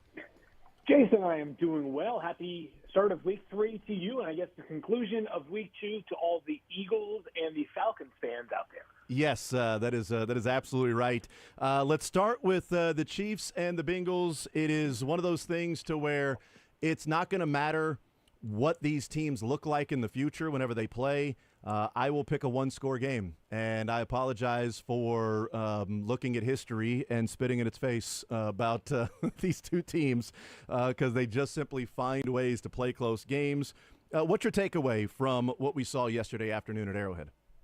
You know, last week we were talking about how I thought the most important part of what the Chiefs did in week 1 was not that they won, it was how they won. It was the idea that they found a different way than maybe the traditional Chiefs way when Patrick Mahomes' career got started. It was outscoring teams and winning sprints to the finish as opposed to grinded out defensive efforts or notable special teams plays or pivotal moments that nobody expected to have happen. And they've really morphed into this team that can beat you in so many different ways. And yesterday was yet another example of it. You know, Patrick Mahomes throwing as many interceptions as touchdowns, 2 apiece. That's not nearly a recipe the Chiefs expect to have most weeks. Travis Kelce with just 1 catch. And yet, what do the Chiefs do? They win this game, including, being backed against the wall, a 4th and 16 play, which, obviously is a penalty that results in the first down, but it's not even close. That's a penalty, I think, 10 times out of 10 based off of the contact made on Rashee Rice prior to the ball reaching his arms.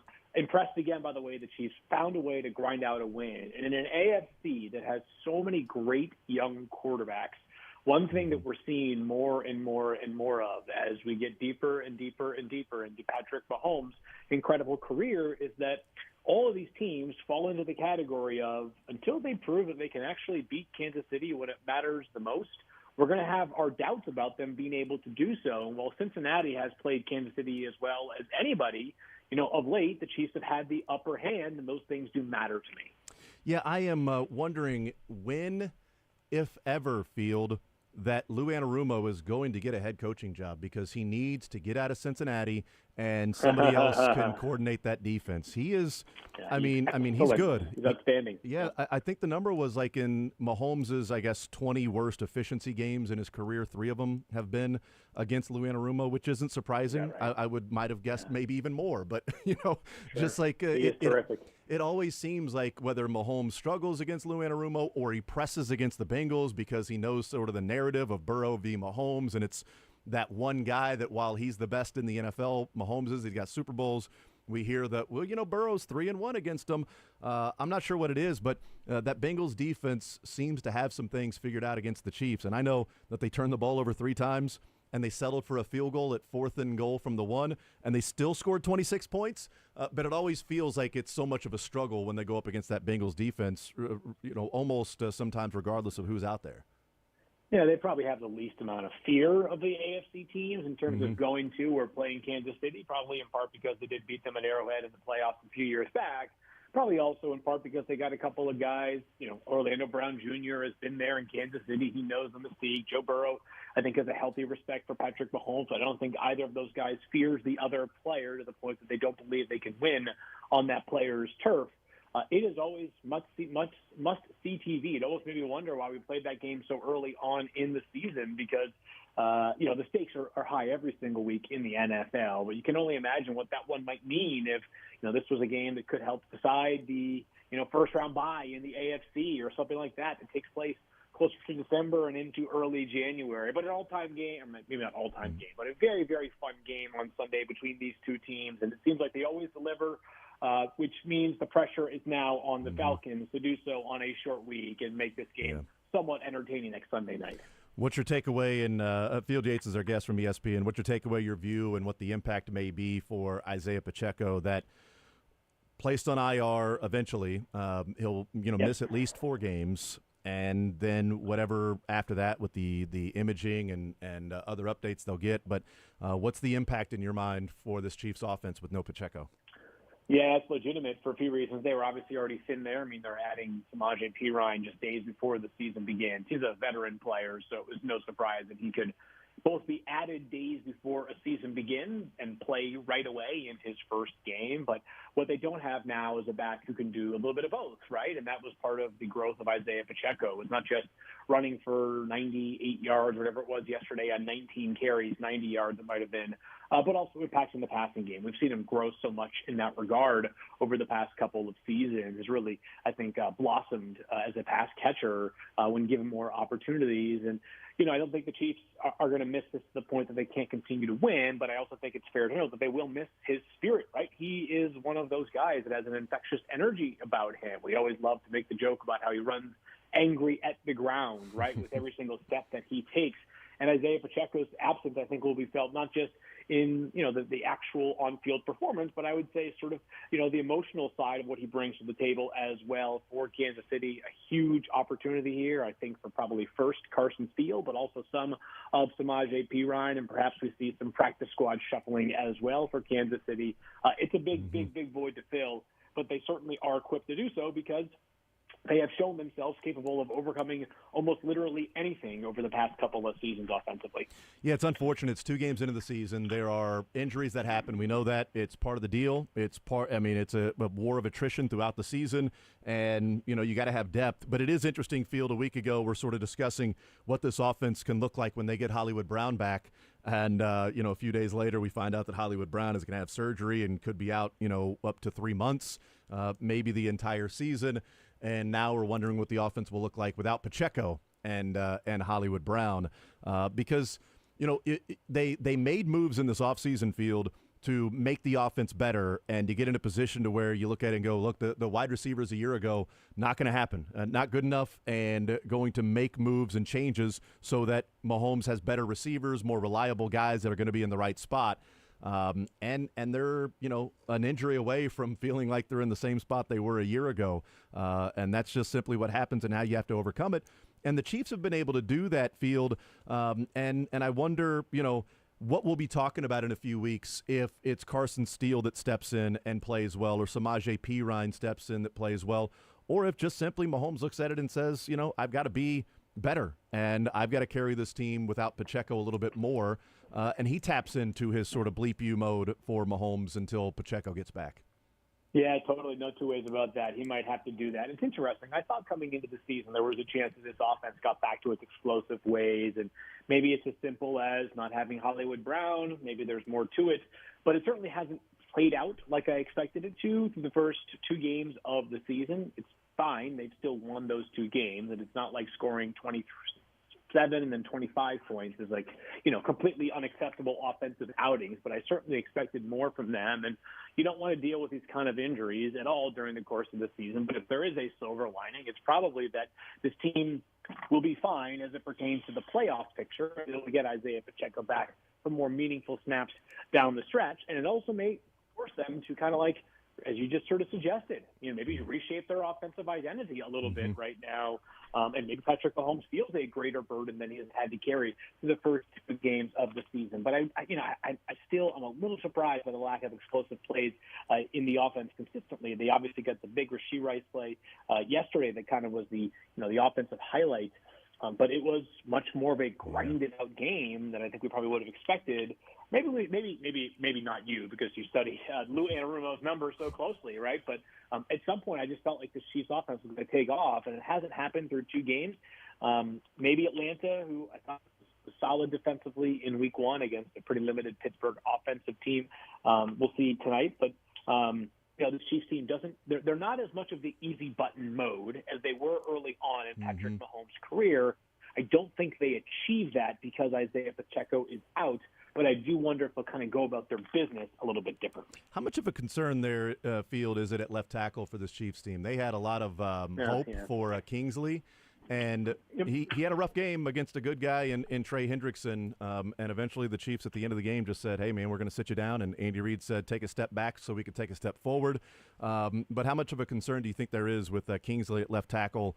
Game number 2 in his career, he didn't finish the game, and not because of injury. Yeah, there's concern anytime that you don't finish the game, as you just explained, right? if you're finishing the game, if you're not finishing the game because of injury, that's the nature of the game. But when you get benched in the middle of the game, or at least the second half of the game, it's a problem. And here's what I would just say: the Chiefs knew what they were signing up for when they drafted Kingsley Suamataia. He is immensely talented. He has incredible size, elite athleticism. He has great power, but he is an up and down player. At his best in college, he was a dominant force. But he's super raw and young. Playing next to Joe Thuney is very helpful, but it probably can only go so far because you got to actually execute once the games begin. And so the Chiefs are going to be fine, and Kingsley is going to be fine as a player. He could become an excellent left tackle for the Chiefs. The difference between Kingsley and most left tackles, the stakes are different, right, is that the Chiefs don't have the luxury to allow poor left tackle play to be a thing every single week because they're playing for it all. So there are like pros and cons of being thrust into this really high leverage situation as a relatively raw rookie, which Kingsley is. So yes, it's a problem yesterday. I think there are going to be some days that look a whole lot better than what we saw yesterday. But when you have two guys that you drafted in the first 3 rounds over the past 2 seasons, you're going to have to find a way to just kind of patch it together from one week to the next. Field Yates is our guest from ESPN NFL Insider. The AFC North is interesting, just looking at the standings right now with Pittsburgh being 2-0, and then at the bottom with the Bengals and the Ravens being 0-2 apiece. That, Justin Fields is 2-0, and Burrow and Lamar are a combined 0-4. But with tonight, Jalen Hurts goes tonight, and the Eagles could be 2-0. But currently right now, the 4 teams in the NFC field that are 2-0 are quarterbacked by David Carr, Sam Darnold, Geno Smith, and Baker Mayfield. Is it some of it schedule, some of it opponent, some of it, what's your sort of takeaway that through 2 weeks, the 4 undefeated teams in the NFC are Carr, Darnold, Geno Smith, and Baker Mayfield? Yeah, it's Derek Carr, by the way. That's the kind of respect you got to put on there. Jesus. Yeah. And I just, yes. Yeah. Did I say David? Yeah, I meant sure Daniel. That happened to Derek. I meant Daniel. Daniel. That's happened. Sorry. I think Darren is their other brother. Darren Carr. Devin Carr. Okay. Yep, there you go. Devin Carr. Darren, who I believe is an offensive lineman and a good player in his own right. But I digress. I think certainly part of his schedule, right? I mean, the teams that Seattle has, they played the Patriots yesterday, who maybe are a little bit grittier than we expected, and they get Denver in week 1, who we think is going to be pretty bad this season. But also, I would say that those quarterbacks, they are, at least in the case of Geno and Baker Mayfield, I am convinced, relatively underappreciated players compared to what I think they can bring to the table. They need a certain infrastructure around them. Each of them happens to have that infrastructure, which I think is exciting for their team's prospects for the rest of this season. Just impressive infrastructure also in Minnesota, by the way, for Sam Darnold. I think that each of those 4 teams has a decent ceiling. I don't know that I would expect any of them to be amongst the absolute powerhouses of the NFC when push comes to shove. But in the NFL, as we know, I heard this stat today on Bill Simmons' show. There's something like since the NFL went to a 17-game season, something like 21 teams or 27 teams that have started 0-2. It's like an incredibly low number of them that have made the postseason. It's like 3 or 4 of them. And so, you just can't afford to have these slow starts in the NFL, given how much balance there is around the league. So all those teams have done themselves a big favor by starting hot right now. Last one for you, Tua, and how rough that was on Thursday night. There's been a lot of conversation going on with analysts and certainly questions for Mike McDaniel and Dolphins players. And we're being told that Tua's not going to retire.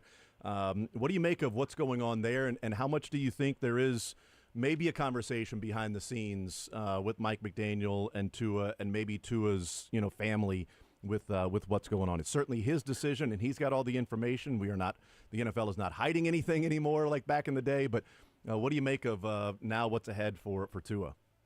Yeah, I would agree with what you said there. This is certainly his decision. That's probably where I land most with it. And it's really easy for me to say, Jason, if it were me, I'd probably be inclined to think about my long-term health and future, and I would bow out from playing in the NFL. But these guys also all made it to the NFL by being insanely competitive individuals. And with the way that Tua has overcome a lot recently, you know, I wouldn't be at all surprised if Tua's mindset has not once drifted towards retirement. But it's a scary scene. You know, you understand why the NFL takes these matters so seriously. And God, I mean, it's not like any time you suffer a concussion, it's easy to stomach. But the fact that it's happened twice on prime time, you know, Thursday night football, it just kind of sends shivers down your spine. So certainly hoping for the very best for Tua. The Dolphins have really relied on him, and their offense is way, way different without him. So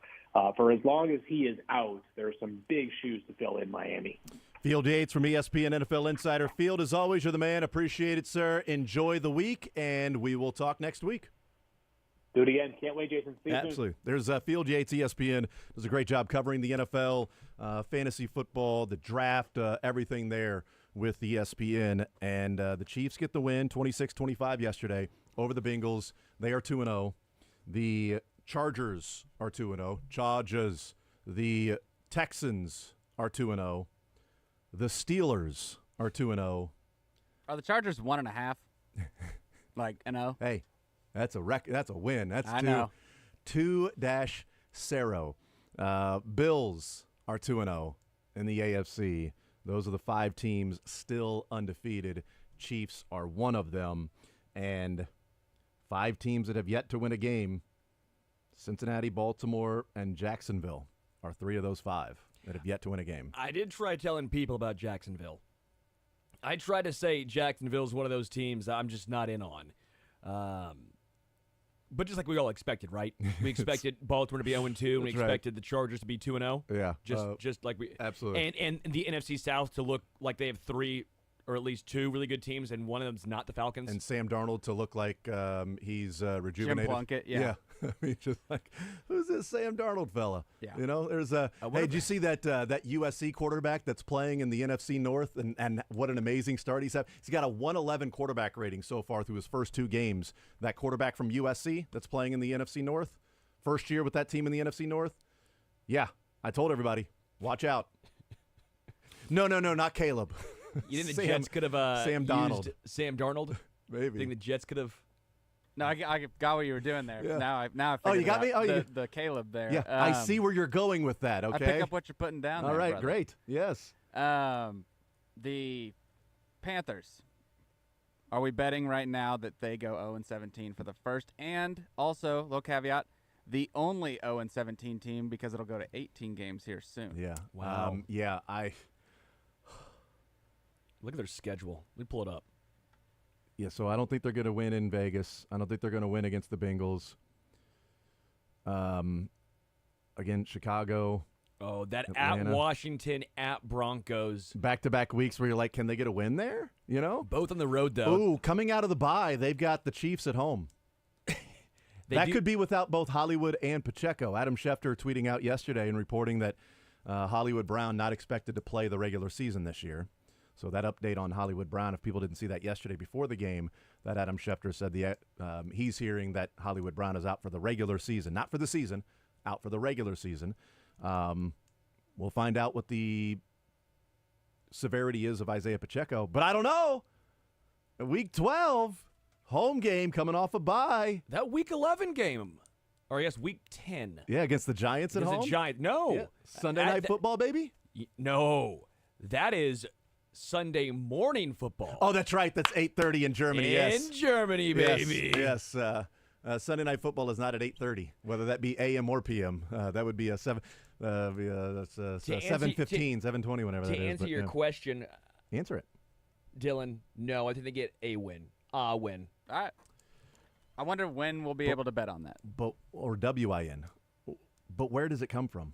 That's what I think. I mean, it's what the Sterling's NFL, right. Dude, the NFL's yeah, crazy. I mean, get it. It's just like the Chiefs. Where do they lose a game along the way? I mean, they're not going to lose a game. Then they lose to the Raiders on Christmas Day. We had the Niners lose to those waxing. Dude, the Green Bay Packers ran the ball 53 times to beat the Colts. Like the Chiefs won a Super Bowl and lost to the Colts that year when the Colts had the number 3 or 4 pick. It's football.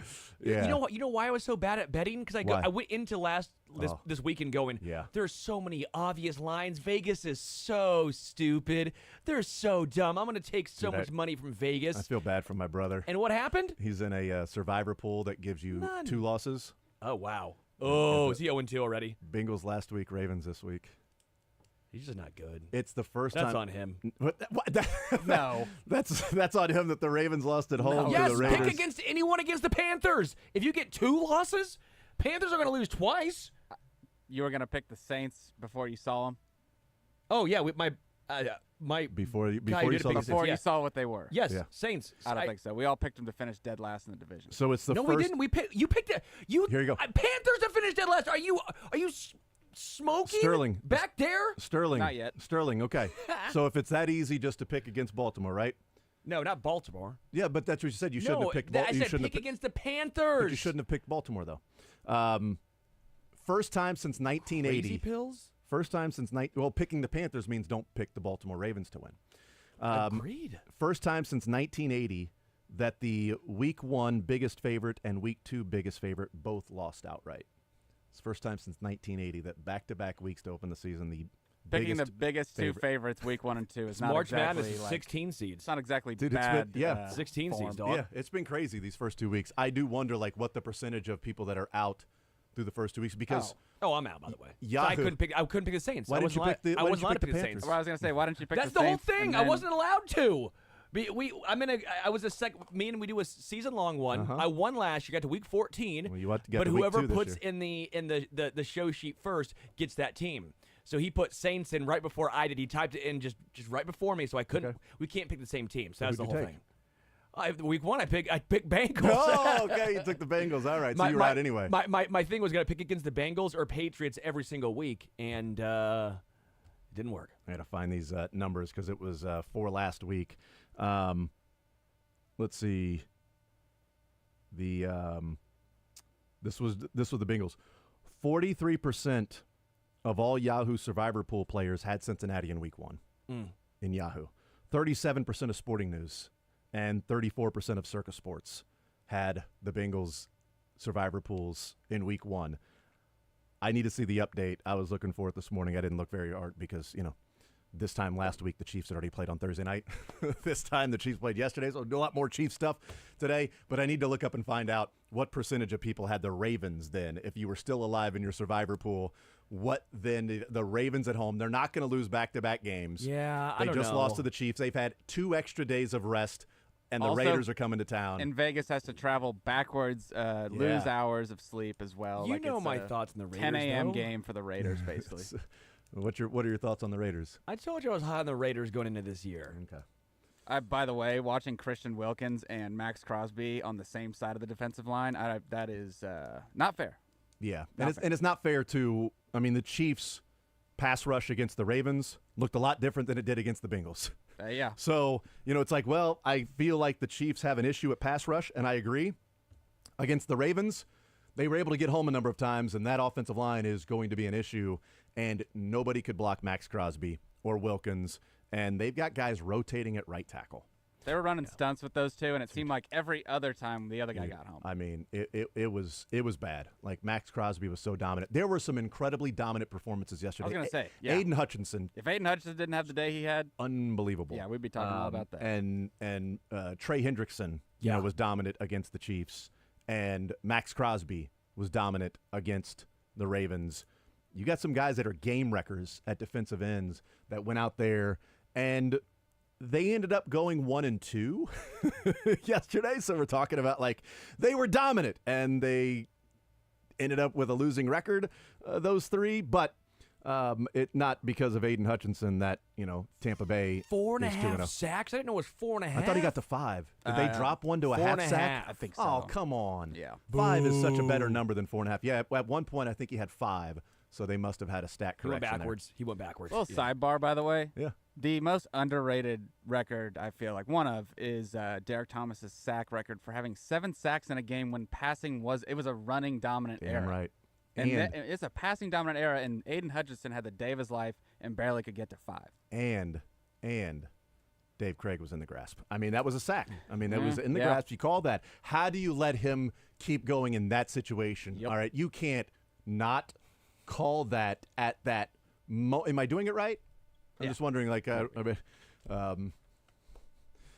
so interesting being on this side because we're not talking about the Patriots and the Golden Boy and No, again, every team Tom is Brady. mad at us because when the king was dead, they had hopes that they would be the new king, and now that we are and they're not, and they have to swallow that. Yeah. Yep. Pretty tough pill. It's nice. It's nice. The NFL 2 weeks has been everything that you expect the NFL to be. It's the greatest reality show in the history of history, and as Eric Bieniemy said, history is a long time. And this is the greatest reality show, and 2 weeks in, it is so unexpected. And I thought I had an easy money line parlay yesterday with Ravens. Colts? No. I got to look at the games yesterday because it was like, oh yeah, that's good. I'll be fine with that. It was Ravens. Niners. It wasn't Niners. It was definitely Chiefs, but there was the Lions. Lions were 7.5-point favorites. All they had to do was win. Ravens were 8.5-point favorites. All they had to do was win. And then the Chiefs, with being 6.5-point favorites, I think at kickoff, they ended up winning by 1. But I damn near lost all 3, which I thought was like, I'm just going to do an easy sort of money line, sort of like double your money, right? Just put $10 on this, get 20 back. These are longer odds, so all of them equaled to barely plus 100. Like, all right, I'll just put a little change there, just double the bankroll, right? Just a quick little easy score because that's what happens in Vegas. You just do a quick little easy thing and then they give you extra money. It's like an ATM really when you go and do that. And then you go 1-2 in those games and damn near 0-3 in the quote easy money line parlay. Oh, if you threw money on every single underdog, dude, you would have came out well ahead, I would assume. Because I'm going to guess like the first 2 weeks, if you would have just placed individual bets on every dog to cover. Not week 1. Week 1, I think only 2 dogs won. Oh, well, never mind. But But how much money then would you have won this week with every dog covering? Packers, Bucks, not every dog Saints, covering, but so many of them. Niners. Yeah. Pittsburgh ended up covering though. I don't know if the Commanders. That was even. Cincy covered, Arizona covered, New Orleans covered, Tampa Bay covered, Green Bay covered. The Jets were favored. Minnesota covered. Yeah. What about the Browns? Were the Browns underdogs on the road in Jacksonville? They were. They covered +3. Yeah. Vegas covered. Buffalo covered. Raiders. Yeah. Raiders. Cardinals, technically, I think the Cardinals were. Cardinals covered. Yeah. Yep. The Cardinals were +1 against the Rams, so they were underdogs at home there. Yeah. Told folks about the Cardinals. Did you? I'm telling people. Yep. You can still hop on. Yeah. And the Patriots pushed. So even if you put money on the Patriots +3, you get your money back on that because they lost by 3. So, I mean, even with the one that you might have lost. I mean, so honestly, like, we'll take a break, but I do want to just look at this real quick. There's 1, 2, 3, 4 favorites covered this week so far out of the 15 games that have been played. So what do you call that? 10-4 Underdog. 10-4-1 the underdogs went against the spread this week. Give me the Falcons +5.5 tonight. More so next.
Wanya Morris in the play call that we're just going to go with Motown Philly for Wanya Morris.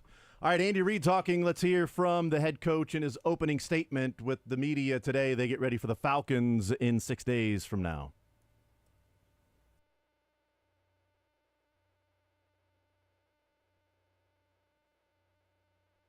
But I thought our guys did some real good things, and there's some things we've got to work on offensively.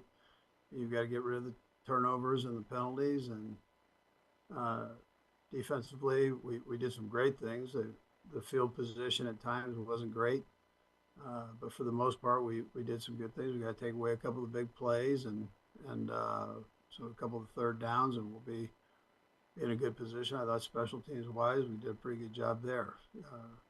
Bucker had a nice day, and Rizia had a nice play, so I thought that was positive. As far as Pacheco goes, we'll go with the guys that we have here now. Veach is kind of going through his lists and looking at people, and we'll just see where that goes. But we're blessed to have some good people here. And then as far as the other injuries go, there's really nothing to talk about, and I don't have a time frame on Pacheco, but I know it won't be this week, and it'll probably be more than that. So obviously, but it's going to take a little bit of time there. Yeah, I would say it's probably going to take a while that he'll be back. It is unfortunate that in the last, so that would be Thursday, Friday, Saturday, Sunday. So 4 days, the Chiefs lose Hollywood Brown and Isaiah Pacheco. One for, according to Adam Schefter, the regular season with Hollywood Brown, and we'll see about Isaiah Pacheco. Andy Reid was asked if he has a running back on the team he'd feel comfortable giving the ball to 25 times in a game if he needed to. Well, one of the backs, I haven't had an opportunity to give it to him that much, or a couple of them. So, well, really all three of them, Adam, if you looked at that. So I would tell you I have confidence in him. I haven't experienced it with him. Hey, Coach, Isaiah got that looked like pretty rough news yesterday. He was pretty emotional in the locker room. If you talk to him today, how's he doing spirits-wise? I know the physical injury is one thing, but got to attack the thing with your mind, too. How's he doing now with that part of it? Yeah, so, well, he's been with a doctor, so I haven't seen him today, but I talked to him twice last night. And I think he's in a better place. Anyway, that's tough. I was talking to some kids that came over to our house after the game, and I said, sometimes you guys get emotional after you lose a game, and I said, you don't ever want to lose that. I mean, here's a guy that's a guy that loves to play the game, and so he had tears. He was emotional, but you don't ever want to lose an emotional sport, and that kid. Nobody likes to play more than he likes to play. So you're gonna see that, and that's what's so great about this sport here. And I'm curious about a decision you made yesterday. First drive of the game, offensive drive of the game. You got down there, 4th and 1. You went for it, got it, and then you were 4th and 1 again later on that drive, and you kicked the field goal. Can you explain what you were thinking there? Yeah, we had 3 good opportunities at it and didn't get it, and I just thought we need to come out of there with points, and so I did that. Yeah. So, Dylan, what you had said earlier in the show that maybe the thought process is that you got stopped 3 times in a row, so at that spot, so therefore on 4th and goal from the 1, you had 1st and goal from the 2 because you had 4th and 1 from the 3, you picked it up. So then you had goal to go from the 2-yard line, and 3 plays later, you're still sitting at the 1-yard line. So Andy Reid's thought process is we had 3 tries, couldn't get it done, and so we need points. I also think that you would be right. They would not care about the previous 3 tries if this occurred late third, maybe mid-4th quarter. Yeah. So. All I know is when Dylan speaks, Andy Reid listens. That's all I gathered from that. It's the only thing that you can take away. Right, from. Dylan? Does that make sense? Yeah. Yeah, I think so. For sure. Mm-hmm. Sam McDowell was speaking in the press conference asking questions, and he asked what the message will be to Kingsley Suamataia. Yeah, I haven't gotten that direction yet as far as the starter, not the starter, but he's got, he's obviously got things he needs to work on and get worked out. Like I said last night, I felt like we needed to take a step back, take a step forward, and whether he's in or out, I still think that was the right thing to do there. And if he's out this week, then it'd be the right thing to do with that. But but I still, we haven't lost confidence in him and that he was going against a good player, and he's got to learn from it. I think he mentioned that to you, that he's got to take it in and get better. And I would tell you that with some of our young guys that played last night. They've got to just they've got to learn from the experiences that they get in these games. Andy, Clyde obviously has remained around the team the last few weeks. I just wondered, what is his status as it relates to potentially returning in Week 5? Yeah, that's part of the equation. So we've got to just kind of figure all of that out and see how all that fits in. But we know he's around, so we just don't have him available here for a couple more weeks here. So part of the equation, Clyde Edwards-Helaire coming off the IR 2 more weeks from now. Kingsley Suamataia, haven't thought of starter or not starter. Take a step back for a step forward. He said that last night, repeated that again today, and said if he starts or not, that's what's best for him. But he also mentioned that he lost his confidence. And so he didn't finish the game, and not because of injury. He got pulled from the game, and Wanya Morris came in for him. And that might have been one of those to where it's like, look, man, he doesn't believe in himself. He's not thinking he can get it done. We got to put somebody else in there right now. You go that route. I mean, what do you think happens next week? I think he starts. You think it's still going to be Kingsley? Yeah. I think he starts. I think they work on his confidence this week. Patrick Mahomes said last night that you just got to believe in yourself, keep making plays. Like, I didn't play well. I made mistakes too. You got to go back, figure out what you did wrong, try to correct it, and get back in there believing in yourself that you're going to go and make plays and you can do the job because you're in there for a reason. I think it's confidence-building week for Kingsley. You're not going to go from a guy that gets beat by Trey Hendrickson that many times to then, okay, now you're Joe Alt in the draft the next week.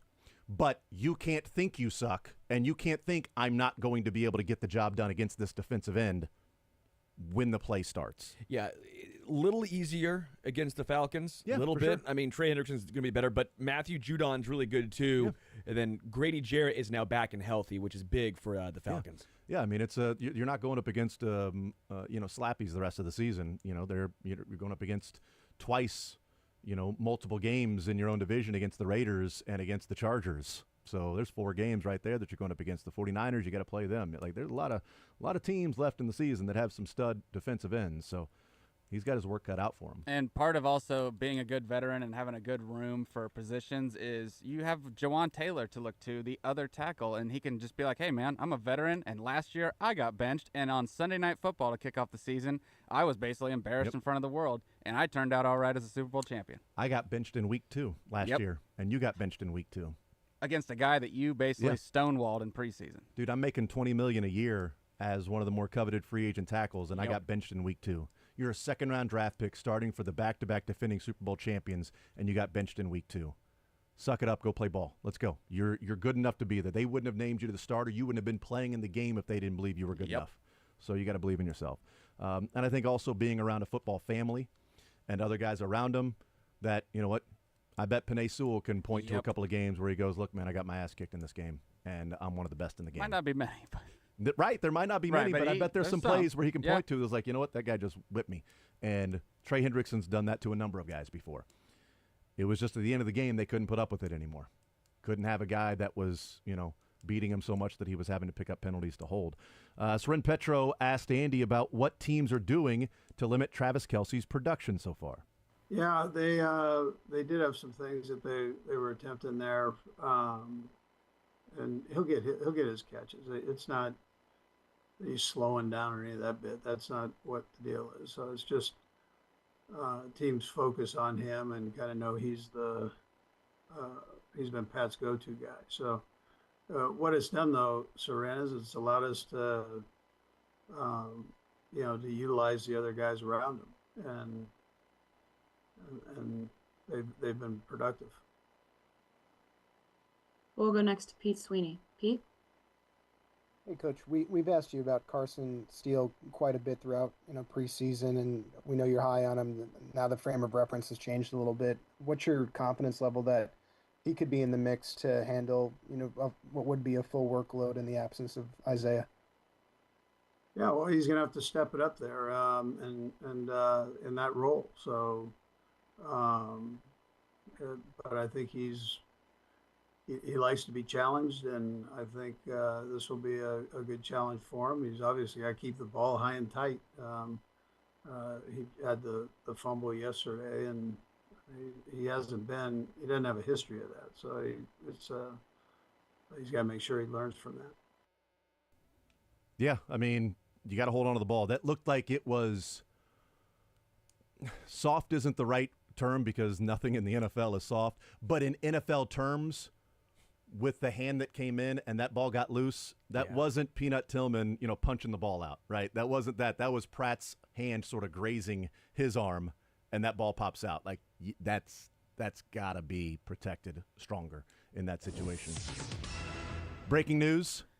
Per Tom Pelissero, the Panthers are benching former #1 overall pick Bryce Young and starting veteran Andy Dalton beginning this week. What a terrible decision. What a terrible decision. What's the best way that you can get a high pick to get a new quarterback is by playing Bryce Young. Yep. Just dumb. Also, Andy Dalton's going to steal you a win or two and be ridiculous. After last night, after the loss, Dave Canales said, no, we're sticking with him. Sticking with him for now. Yeah. Sticking with him. Got to sleep on it. Andy Reid continued saying that getting short yardage plays was good for the offensive line to build on moving forward. Yeah, I thought all day they did it. They really, I thought, played well in the run game part of it. And then they took advantage of it in the short yardage with the exception of down there in that goal line stand that they had there. So, but everything else I thought was very productive. We went at halftime averaging 7 yards a carry. So that part was good. We've got to build on that though. We still there were a couple issues here and there in the past game. It wasn't just Kingsley. There were other guys involved too. Kingsley's was more magnified. There were more of them, but it wasn't. There were other breakdowns that we had. So we've got to make sure we tighten that up a little bit. And with the defensive coordinator like Lou Anarumo, just kind of, what was it yesterday that kind of kept you guessing? Yeah, Lou does a nice job with things. He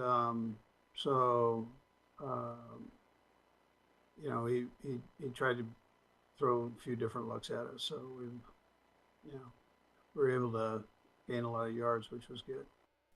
Yeah. He continued. Matt Derrick asked Andy Reid about how long they thought about trying that 68-yard field goal at the end of the first half. Yeah, for about a second, and then I got out of that one. I figured, listen, we're getting the ball back the second half. We were receiving it, so I didn't want to have something happen there with a block. Sometimes those are low trajectory, and all of a sudden there's a block that takes place, and it's on the opposite way, and we didn't need that at that point. And two, on the, I know Patrick, you trust Patrick Mahomes almost certainly, but was there anything we saw with the interceptions yesterday that you felt like were some, just learning points for him? Yeah, so we had the route. The first one there was an option route with he and Kels, and they played a. We really had to pull up on part of the option part of it. It was kind of there was a little confusion. So between the two of them, and that we were late with the ball. So that's what happened. But we'll take care of that. I can take care of that part. That's a. And then the deep throw, I thought that guy made a great play. But again, young receiver there, and he'll learn that either he gets it or nobody gets it. But I got to give that kid credit too. It was a fantastic play by Cam Taylor-Britt, and he got burned earlier in the game by Rashee Rice, and against Xavier Worthy, he was running stride for stride with him down the sideline. Worthy didn't look like he was open. Mahomes didn't exactly put it far enough to where, Cam Taylor-Britt couldn't jump and catch it. It was an unfreaking real interception. I'm also curious as sort of like what that particular play was, because at the snap, the tackles,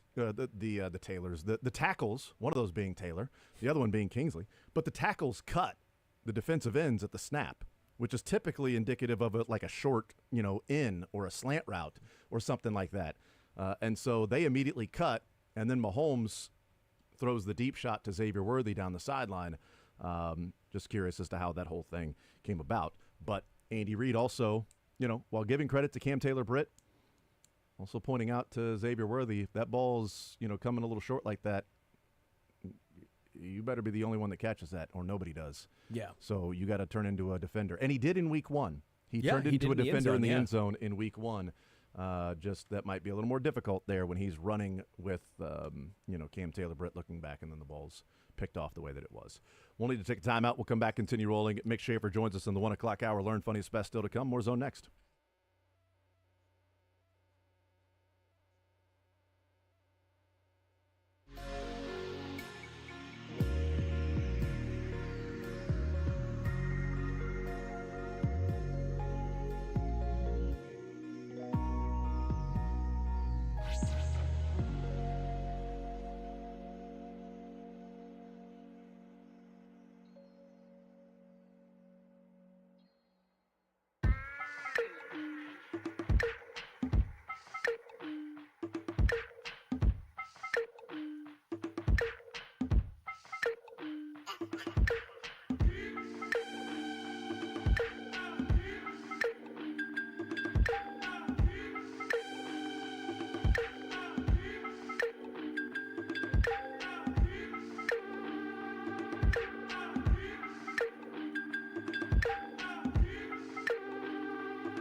we'll see what the updates are going to be on Isaiah Pacheco.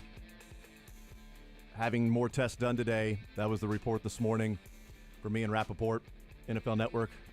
Ian Rappaport, that it is a fractured fibula.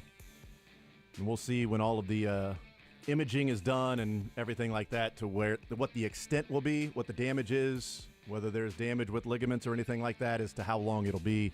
Andy Reid saying it'll be a while. Yeah, it's not going to play this week. So there we go. So he has been. So can I report that Pacheco's ruled out for this Sunday night against the Falcons? Yes. I'm going to get a second source first. I'm going to get on the phone.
Jason Anderson, Sterling Holmes, Dylan Michaels, Mick Schaefer hanging out with us, KSHB 41 sports director. Mick, what is up, brother? What's up, How are you, clowns? man? Good to see you. Hey. Good to see you during the day. Saw you at night last night. We're dressed down. This one especially is dressed down. That's right. Sterling had the suit and tie. God, and yesterday. he had the was belt looking working. good. He had the tight pants. He had the skinny pants to match the top. I appreciate a full suit. Yeah. I've never been like a different jacket with just some slacks guy. I appreciate the full suit. Thank you. The no Thank you. socks. No socks. Yeah, you should have shown that on TV. The no socks look. No, it's not. Okay. He'll believe you when you say that. Okay. I charge people for that. Oh, is that right? Yeah. Rex Ryan. Yeah. He'll pay good money for that. But yeah, you look good, man. You did a fine job. You there struggled for- with the chair. You didn't like the chair. It was too far up. You're like, can I lower the chair to put my feet on the ground? So I'm like, here's the okay, thing. Diva. Here's the All thing. right, Diva. I'm You're at 5'- 41. I'm Let's not. 5'10". We don't Okay. just green M&Ms in my waiting room. Okay, we don't need that. I do Okay. the green ones. I'm a solid 5'10". Okay, just 5'10" on the nose. Can't just be 5'10". But He's got to be a you solid had to 5'10". be 6. One of the best 5'10s that have ever existed. It's a glorious 5'10". Quite frankly, it's a beautiful 5'10". You're half Jim Rome, half Trump. I did the Trump motions to the hands. What a great 5'10". But you had to be 6'9" at least. No, to have we've your had much 6'9"? shorter people than 5'10" in that chair, and guess what they asked? No, not 'cause- hey, can I lower the chair? My because feet you- need to touch the floor. You move. It's like a bar stool And it- chair. Well, and but it had a little bar to rest your feet no, on. that's fine. But I was swaying, and I didn't want. I'm a mover. Okay, I'm a mover. Well, you can't be on TV like that. You got to stay still. Robotic Well, cameras, okay? We can't have somebody. I stay definitely still. stay still when I'm doing the show. I Yeah. am not a mover You're not. at all. Oh my god, I gotta. It's. I don't know. I don't notice it until I see it. That's why our chairs don't have wheels in the bottom. They're Well, stationary. they should make them so those things don't move up top either. I'm just saying. Well, I mean, you want a little bit of. You want a little I didn't bit of want any sway. sway. First Okay, my time on God, Sunday I Sun Up. know, Now he's right? making demands on how your chair Not should be. demands, they're requests, and That will not be fulfilled. These are constructive criticisms. It I worked, enjoyed and being I there. found a way to keep my feet on the ground. Listen, you didn't say like a PG cuss word. I appreciate that. I did not say ass. You're You welcome. did not say all the stuff you can just say on said the it radio. then. Jason said it before. Yeah. He caught the wrath of Nick Jacobs. Yep. Had to He's not to happy- go he and was not re-edit happy with that. me. I don't want to make Nick mad because No. he Not looked like happy he with was on a he runs a tight ship there, and Yes, he I does. saw everything. I was like, I will do everything. 2 scoops of buns, okay? He was 2 scoops of buns. I don't even Yeah, know I if don't we want to think say no, that you don't on even TV. say that. Just yeah. just say he wasn't good. Yeah, You know? do that. Yeah. No. Nick has not been happy So with me multiple times. act like I'm Phillip Rivers. That's right. Okay. That's right. Without the kids. I don't know what that means, but yeah. Daggummit. Okay, yes. That would be exactly. Roy. Kirk Oh, Cousins too, right? He Dad doesn't- gum, geez. Yeah. Or Derek Carr. You know, Derek Carr's got that Southern twang, and got a little bit He of didn't that cuss? going on. No. Mick Schaefer, who also does not cuss with us. Mick, you asked us the questions last night, so we'll ask you now. Let's go. Takeaway from that game is that the Bengals Chiefs just continue to play those games, and we should just know that moving No, up. it's the Chiefs moving that forward. continue to play those games. It's all the Chiefs.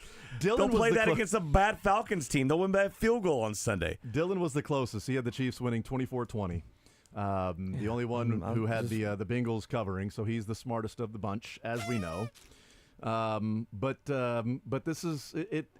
They're a whether it's whisker Chiefs away or- from being 0-2. They are. It's Well, pretty a toe close. away. I wouldn't say a whisker. Yeah, but Well, skin it's of their a- teeth. It's a toe. It's a toe and a flag away from being. It's a toe and a toe if you count Harrison Butker's toe. There you go. Yeah. So 2 toes. Yeah, Old toe and a Jo- flag. Old Johnny Two Toes that came through in the first 2 weeks. How often have teams won games on the last play of the game, the first 2 games of the season? Doesn't happen too Great much. question.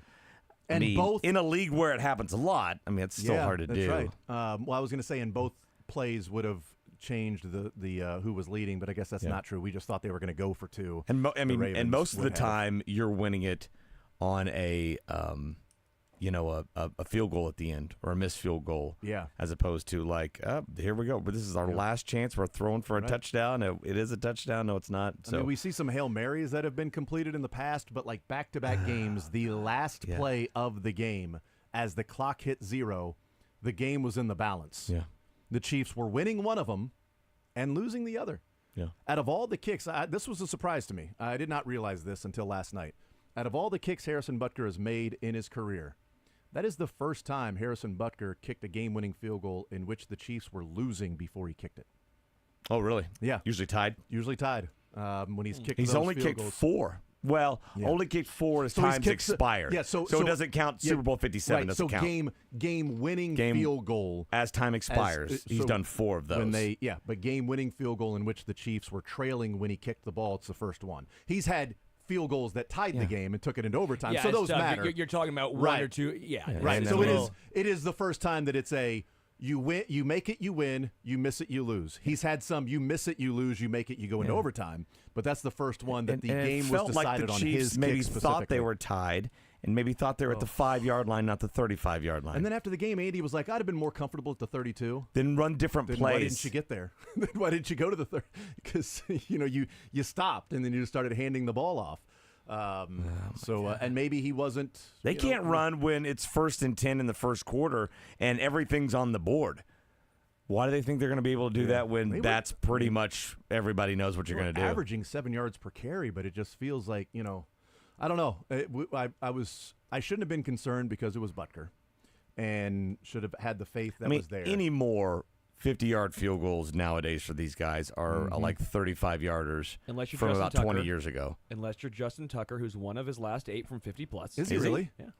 Hitting the decline. Look, Butker's the best in the league, and Aubrey might be in the argument for the second best over Justin Tucker. Like, he might be the second best right now. Man, it is, as an aside, it is unbelievable how far we've gotten and how strong kickers' legs are. I don't even know the kicker's name for Mizzou. Craig, he's from Liberty North. I should know that then. Well, Liberty North. If he went to Lee Summit North, he'd be a better kicker, but whatever. No, but in all seriousness, the dude hit, a 55-yard, 51, 52, 55, whatever it was. Comfortably. And it crossed the top of the crossbar. It went across through the goalpost at the top next to the flag from like 55. I'm like, these kickers these days have cannons for legs. It's no longer about do you have the distance. It's is it going to be between the uprights. That's why I think he was going to make that 68-yarder.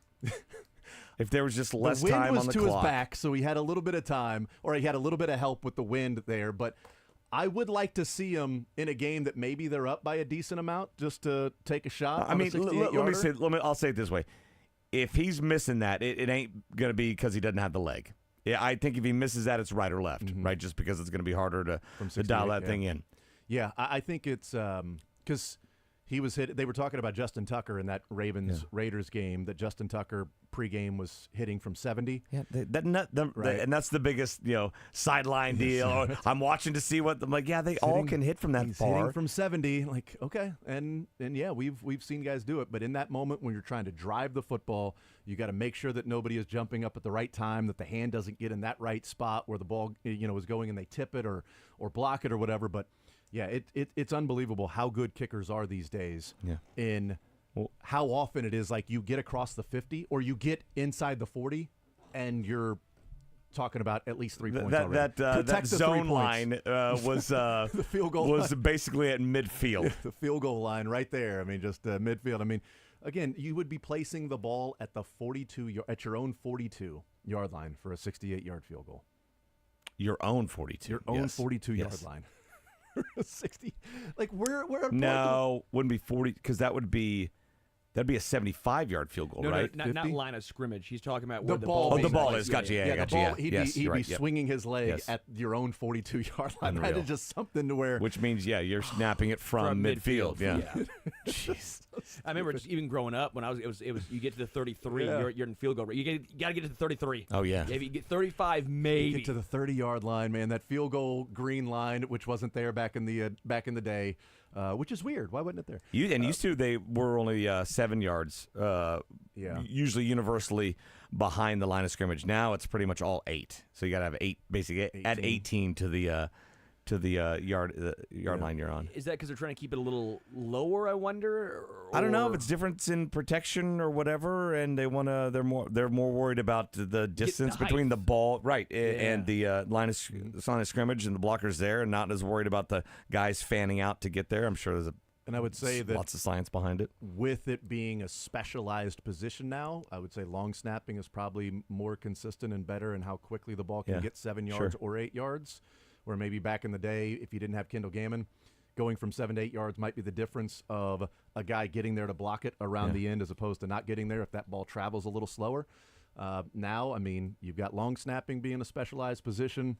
Those 3 specialists practice on their own, all practice. It's what they do. That's their entire job, especially the long snapper, his entire job. That punter, your job is to kick and get that ball down and spin it and get it in the right spot. How far we've come from Lane Kiffin being fired before he could get the baggage claim for sending Seabass out for that 70-yarder. Because, you know, it looked kind of like the way that looked when Butker was out there setting up. I think what's a little interesting about the evolution, too, and Nick Lowry's talked about this a good amount. He goes, the balls are more broken in now. Back in the day, you didn't really have these specialist balls. You basically just using either the same ball, and they didn't have a little break. You break them in a little bit now, and so he goes, because that the ball is able to travel just a little bit farther. He goes. Don't get me wrong, the athletes might be better overall, the kickers. But he goes, a big part of it is the ball is broken in a little more. He goes, so when you ask these old kickers, can you do it? Now they go, well, give me these old balls, these new balls. Oh, God, give me these old balls.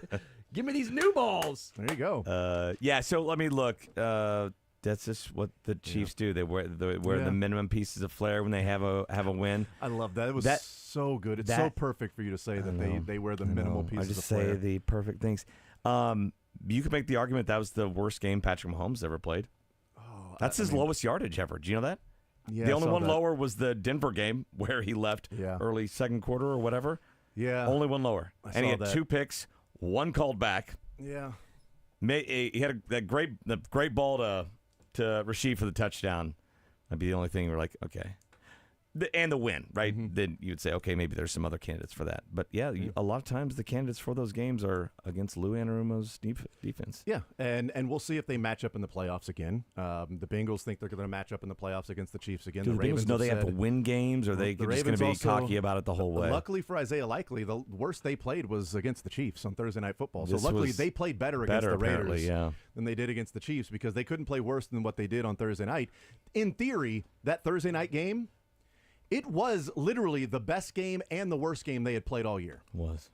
Well, in fairness, they lost by 8 to the Chiefs, and they lost by 3 to the Raiders. So I guess they are trending the right way, right? Good point. Yeah. Well, then you also have the home road thing, so you got the 3 points one way or the other. You get to the whole math of the thing, but the Ravens think they're going to see the Chiefs in the playoffs. The Bengals think they're going to see the Chiefs in the playoffs. The Bills think they're going to see the Chiefs in the playoffs, and we'll see. They'll see. Well, I mean, they're watching or just they'll see the on the same field. We'll match up against that team in the playoffs, and we'll find out. And the Chiefs have found ways to get these wins and to get things done. And, whether it's win ugly, win grimy, win gritty, have Harrison Butker come through, and, nobody in the NFL that I would want in that situation. Because playoffs, regular season, postseason, Super Bowl, they're going to be down in Louisiana and make the Super Bowl.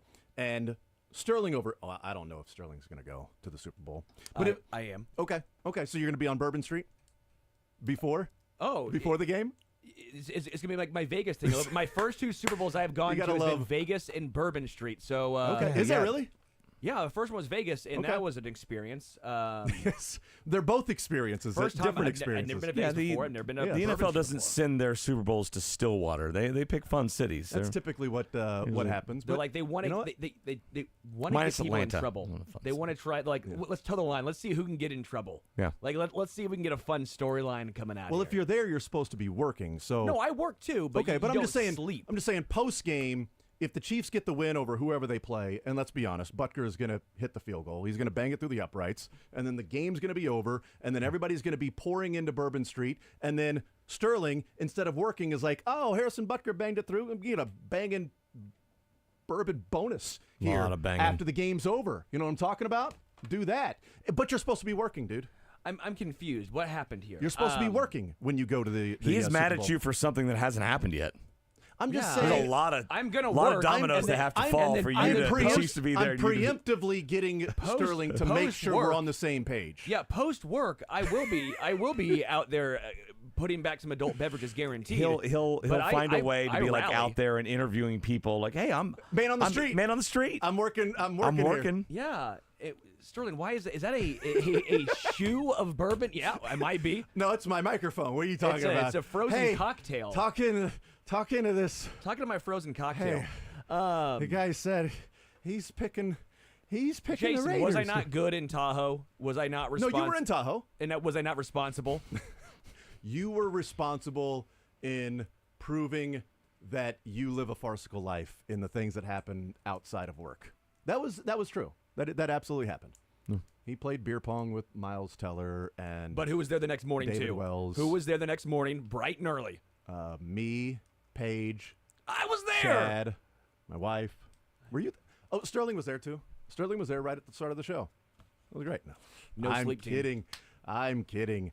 No, I mean, we go through this every year where it's like the Chiefs struggle and they don't play well. I don't think it'll be near the issues a year ago offensively.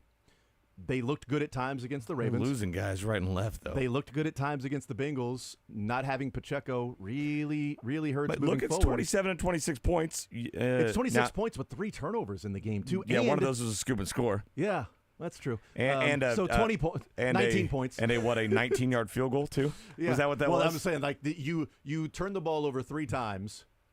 You got to 19 points offensively.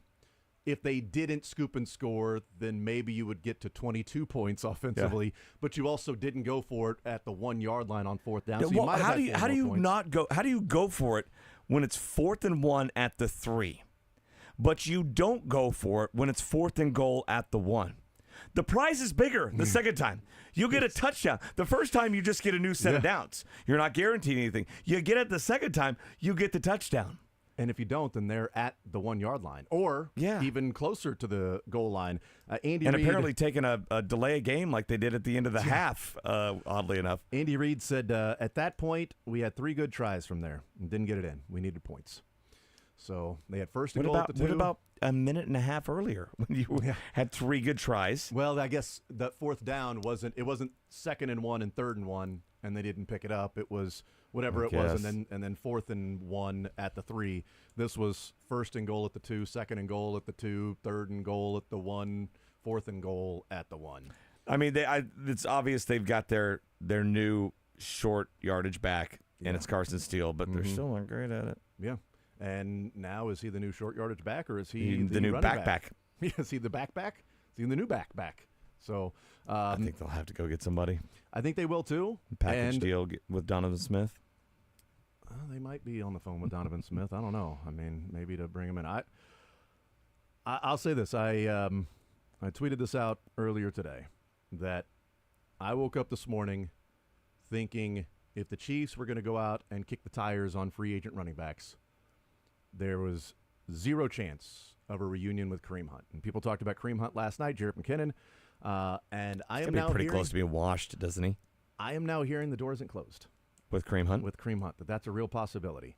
That I am not saying they are going to sign him, but I would say waking up this morning saying no chance, that I'm not going to be surprised when reports come out that Chiefs are talking to or bringing in running backs for a workout if Kareem Hunt's in that mix, is what I'm saying. That's surprising to me, to be honest with you. But the difference between Jerick McKinnon and Kareem Hunt is they don't need a 3rd down back right now. They need a 1st and 2nd down back. What Jerick McKinnon brings to the table, they have in Samaje Perine. What Kareem Hunt brings to the table, they don't have right now. Nope. Whether he's washed or any good, it's a different skill set. So if they were to sign one of the two, it's more likely they would sign a running back like the type of Kareem Hunt than a Jerick McKinnon. I would argue there are a lot of guys out there that can serve the role of Chiefs running back, which is basically to set up a 2nd and 9. They were running the ball pretty well yesterday. I mean, it was like Pacheco 7 had yards 90. per carry. I know he had 7 yards per carry. And it wasn't overall 7 yards per carry, was it? I don't think. Let me look at the game notes here. What the rushing numbers were for the team. But Cynthia did say on Wednesday, she said this is a big Isaiah Pacheco game. 32 carries for 149 yards, 4.7 per carry for the entire team. Well, Pacheco that's was good for them. 19 of 90 for 4.7 yards a carry. Yeah, Mahomes averaged 7 yards per carry. You should hand it There off you to go. him more often. Why not? Just hand it off to that guy more often. They should run him more often. Why not 4th and 1? Give it to the guy who's averaging 7 yards per carry at 4th and 1. Burrow had a sneak. Yeah, he got smoked too. That's why Andy Reid is not handing the ball off or having Mahomes do a quarterback sneak. It's because Burrow got smoked in that play by Chanel. I don't know why we don't run quarterback power more like the Yeah. Washington Commanders and Jaden Daniels. It's really smart. They're more like they'll run the option with him. They'll run that a lot more. They had a direct obviously snap. than a sneak. There was a play which Mahomes did not take the snap. A running back took the snap. Mahomes was off to the side. Just hand it to him then. They would never see that one coming. Oh, it would be totally crazy. They resorted to putting a linebacker in the game and making a tackle eligible to score at the goal line. Well, that's where we're at. They're bringing fun back. All right. I guess. I formation, but Mahomes is the far back. So you would have like Carson Steele as your quarterback. You'd have Leo Chenal as the linebacker, as or the fullback. I mean, and then you have Mahomes, who's averaging 7.3 yards a carry. I mean, seems like, come on, Andy. So then you fake it to Chenal, flip it out to Mahomes, catches it, then throws a pass. I mean, we're designing these plays. Kelsey's got to be in there somewhere to do some sort of lateral that he was just really wanting to do yesterday. Again, too. I mean, the only thing missing from that was him lateraling it and them scoring a touchdown so it can be called back. So he can go. It was on a penalty, right? Yeah, it was the holding penalty on Kingsley. And then Which one? The one before the hands to the face on Wanya Morris. The one before the 4th down conversion for Rashee Rice that was called back because of a penalty. And then people are going, it's 4th and 16. You cannot throw that flag in that situation for pass interference. And I'm asking a simple question. Why was it 4th and 16 again? Yeah. Why wasn't it first down? I'm wondering, I'm thinking back to a play. There was a Rashee Rice reception on 4th down that I seem to distinctly remember. But gosh, there must have been some. You know what? I bet the Chiefs just lost yardage on their own. Did they go to the refs and say, actually, we don't want that? It was a Let's bad move it spot. back? Yeah, maybe it was, but they forgot it was 4th weird. and It 6. was 4th and 16. So they made it 4th and 16. So I guess you can call obvious penalties in that situation? Because 4th and 6, you can call the obvious penalty in that situation. 4th and 16, you can't call the obvious penalty. I just want to know the rules of when you can, what you can call in obvious situations, and what part of the game, and which team it should affect. That's all I want to get to, is can we get that set of rules? Can we write that out? Listen, let's do that. You're ignoring a lot of evidence What? if you're still on the Chiefs get all the calls train. Like, I don't know, all the penalties that get called on them and how they're one of the most penalized team. And their penalties are worth it, and their penalties are actual real penalties. The penalties called on the other team are phantom and only called because the Chiefs get all the breaks. It's obvious. We'll take a timeout, learn funniest best next.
All right, let's get into a little Learn Funniest Best here on Sports Radio 810 at WHB, presented by Citywide Remodelers.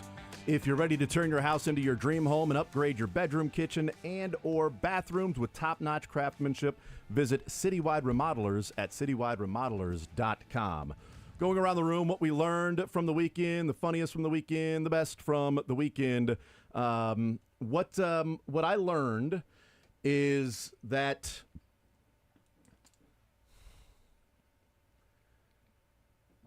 let me switch my learned. Long pauses. Let me switch my create learned and best. Drama and suspense. Let me switch my learned and best, Dylan. I'm going to go Harlan on this one. What I learned is that Kevin Harlan is so talented, he can have, as Barkley said, how many jobs Kevin got? He can have all these different jobs. He can do 2 games at once, and he can also do his own studio update during the game like he did yesterday. And let's take you to Nate Burleson in New York. I can't hear anything. I can hear you. Go, Nate, go. Go, me. Rodgers against Tennessee, and they're going deep, and it was caught by the Titans. Ridley with a touchdown reception. The former Jacksonville Jaguar, Will Levis, with a long throw for Tennessee. Back to Minneapolis. All right, Nate, thank you. 2nd down 6. Outside they go. Here's Ayuk with the catch, and All out right, of bounds Nate, he thank goes. you. Shoved over there by Back to Minneapolis. Back to Minneapolis. We Where go. I'm at. Go, me, go. Nate said, I great. can't hear anything. I can. Go, me, go. Then he had to watch that. So there you go. There's what I learned is Kevin Harlan being as good as he's always been and still continues to be a national treasure. What did you learn over the weekend, Sterling? That dude's the man, by the way. I learned that kolaches, I believe I'm pronouncing them correctly. Kolaches. First Check. time ever having one. They slap. They're so good.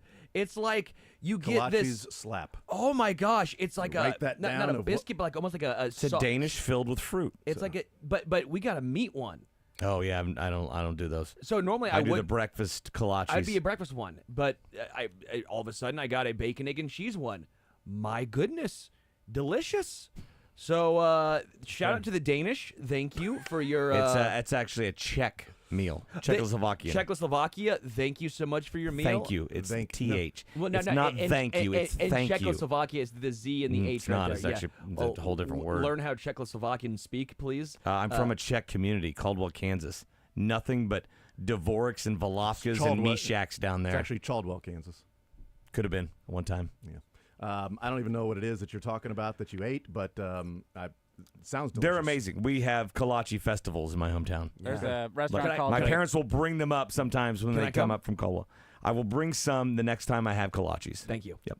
No free ads, but the Thank you for kolache saying thank you factory correctly. in town has good kolaches. There's a kolache There's factory. kolache factory in town. That's where and they they're got a it little, from. they're a little They're like different than the breakfast. ones that I grew up on. Yeah. They're a little different. It's like the Cheesecake Factory is good with cheesecakes. The kolache factory should be good with kolaches, right? Yes. Yeah. Good. Good for them. But I feel like they have less to choose from than the Cheesecake Factory menu, which has more than just cheesecake. They don't have an Ads. entire War and Peace book for menus. Every food that's ever been invented. Leo right. Tolstoy actually wrote the. That's where I learned Leo Tolstoy wrote Yes. the Cheesecake Factory. Yeah, menu. that's right.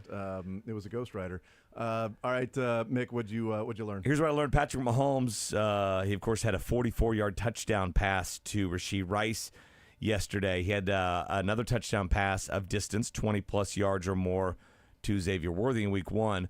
Mahomes has already thrown as many deep touchdown passes of 20-plus air yards this season, too, as the previous 2 seasons combined. He didn't have 2 20-plus yard passes or more. He didn't have more than 2 the last 2 years. Guess how many he had from 2018 through 21? I know the answer to this, but I'm not going to guess because I know the answer. 17. I was like 44. 44. Yeah. That's why I miss that. I miss it so much. Yeah.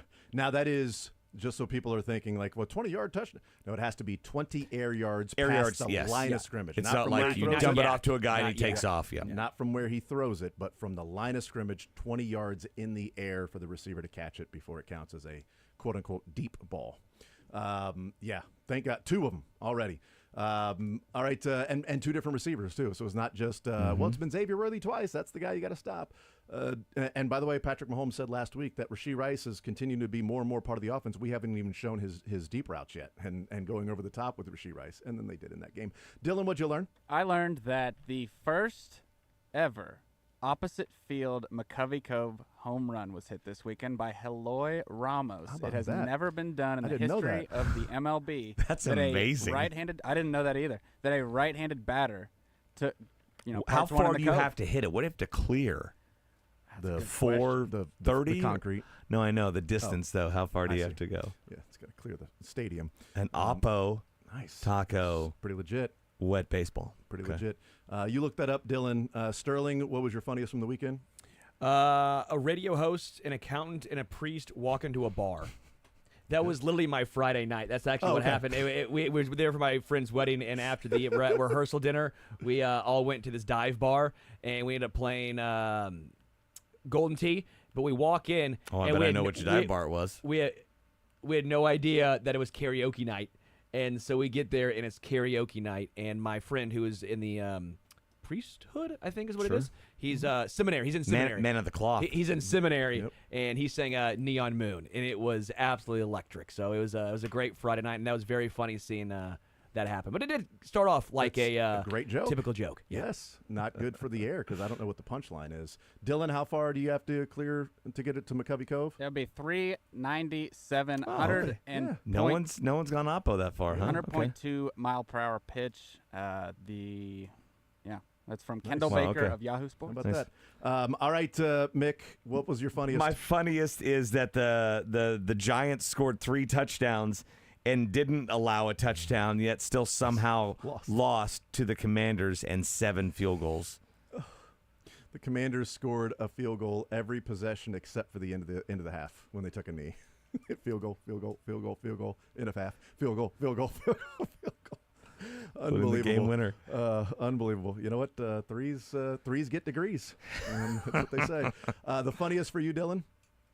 The funniest for me, I did not know this, but I learned over the weekend that Randy Johnson not only is a noun and a human being, he is a verb.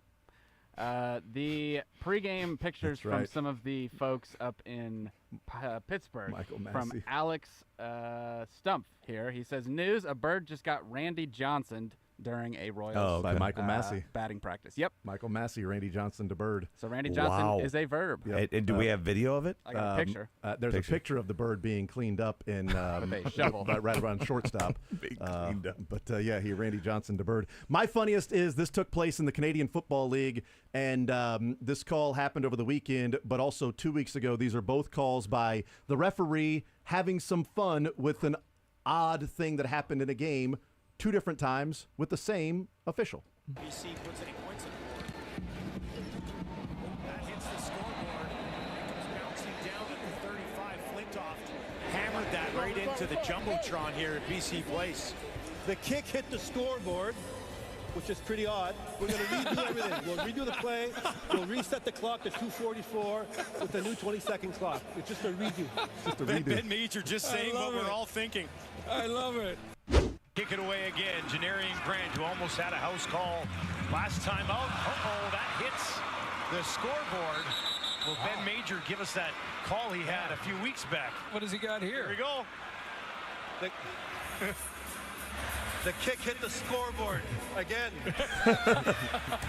It's third down. Again. So good. And you can hear when he opens up his microphone, he goes, he starts laughing before he knows what's talks. coming. And even the video is great because he's smiling. The kick at the scoreboard. Again, his hand gestures. All right, Best, we start with you, Mick. From high school football world, the most points in a Missouri 11-man game, 155 set in 2011 between Owensville and St. James. I would have actually thought it'd be higher. Last Friday night, they set the lowest. Pembroke Hill and Kip Legacy set the lowest points ever. A 2-0 Pembroke Hill final in the game. In the non-tie era, of course, that is the lowest score ever. 2024? Yeah. Why couldn't they have kicked a field goal so Beards would have the 3-2 final? He would have had He's it been searching instead. for forever. He wasn't going low enough. That's true. That's a good point. Dylan, Best for you. Best for me, Pablo Sandoval is back in the news. He had I thought you were saying back in baseball. Well, he is actually here. Pablo Sandoval threw 5 1/3 scoreless innings for the Staten Island Ferry Hawks on the 15th on Sunday. Ferry Hawk. Amazing. Good for him. My best is Bo Nix was not the best over the weekend, but this is pretty good. You lose the game, you play terribly, and a reporter asks you this question. This is the response you're going to get. Bo, can you take us through the interception in the end zone? Yeah. Drop back, do it to the other team. That's it. Drop back, do it to the other team. Take us through. There you go. What more do you want? Best for you, Sterling. My boy's wedding. Also her, because we're all great friends now. Me and my fiance were both in their wedding. It was lovely. So shout out Mr. and Mrs. Darst, Jansen, and Catherine. What a great, great time. Blast. And also, shout out to Jansen's dad. Hey, how about that? Had a chance to drink some Pappy Van Winkle. Oh, nice. So for the first time. That was a nice little treat. Yep. Jansen is his dad has been waiting to open that up until Jansen's wedding night. Just to give to me. Yes, that's what it was. Not for you to also partake with everybody else. I can't wait for it for Jansen's wedding to share with one of his friends. Was he drinking it when he named his kid Jansen? No, he would have named his kid Pappy. Oh, that's right. Or Van Winkle. That'd been cool. Yeah. All right, we'll take a timeout. We'll come back. Warzone next, I think.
Think I'll place some money on the Falcons plus 5.5 since the Dogs were 10-4-1 against the spread this weekend. Kirk Cousins had a 39% pressure rate last week. Is that good or bad? I'm not sure. It depends. What is your goal? Do you want to win the game or do you not? Typically, yes. Why don't I ask my daughter in soccer? Bad. Ask her what the goal is in soccer. She also does not know. She didn't know. No, not Just at all. Whatever. Do you know? Have fun. Eat some stuff. Do you know the goal is get up stupidly early? Yeah, those are the goals for youth soccer. Yeah. The goal is to goal. Danielle Hunter and Will Anderson combined for 17 pressures for the Houston Texans. The Texans had 36 overall pressures. Caleb Williams dropped back to pass 39 times. Yeah. Was pressured on 36 of those 39 dropbacks. But they at least have a first-round wide funny receiver, right? Running around back there. Dude, like I said in the first segment, man, that quarterback from USC in the NFC North, 2-0. Darnold? 111 quarterback rating, like everybody thought. First year with the team, 111 QB rating, man. Watch out, Sam Darnold. You're right. Sam Darnold is killing it. Mick, thank you, sir. Appreciate it as always, brother. You bet anytime. All right, we got Monday Night Football coming your way tonight. Sren Petro, the program takes you to 6. Keep it locked right here on Sports Radio 810 WHB.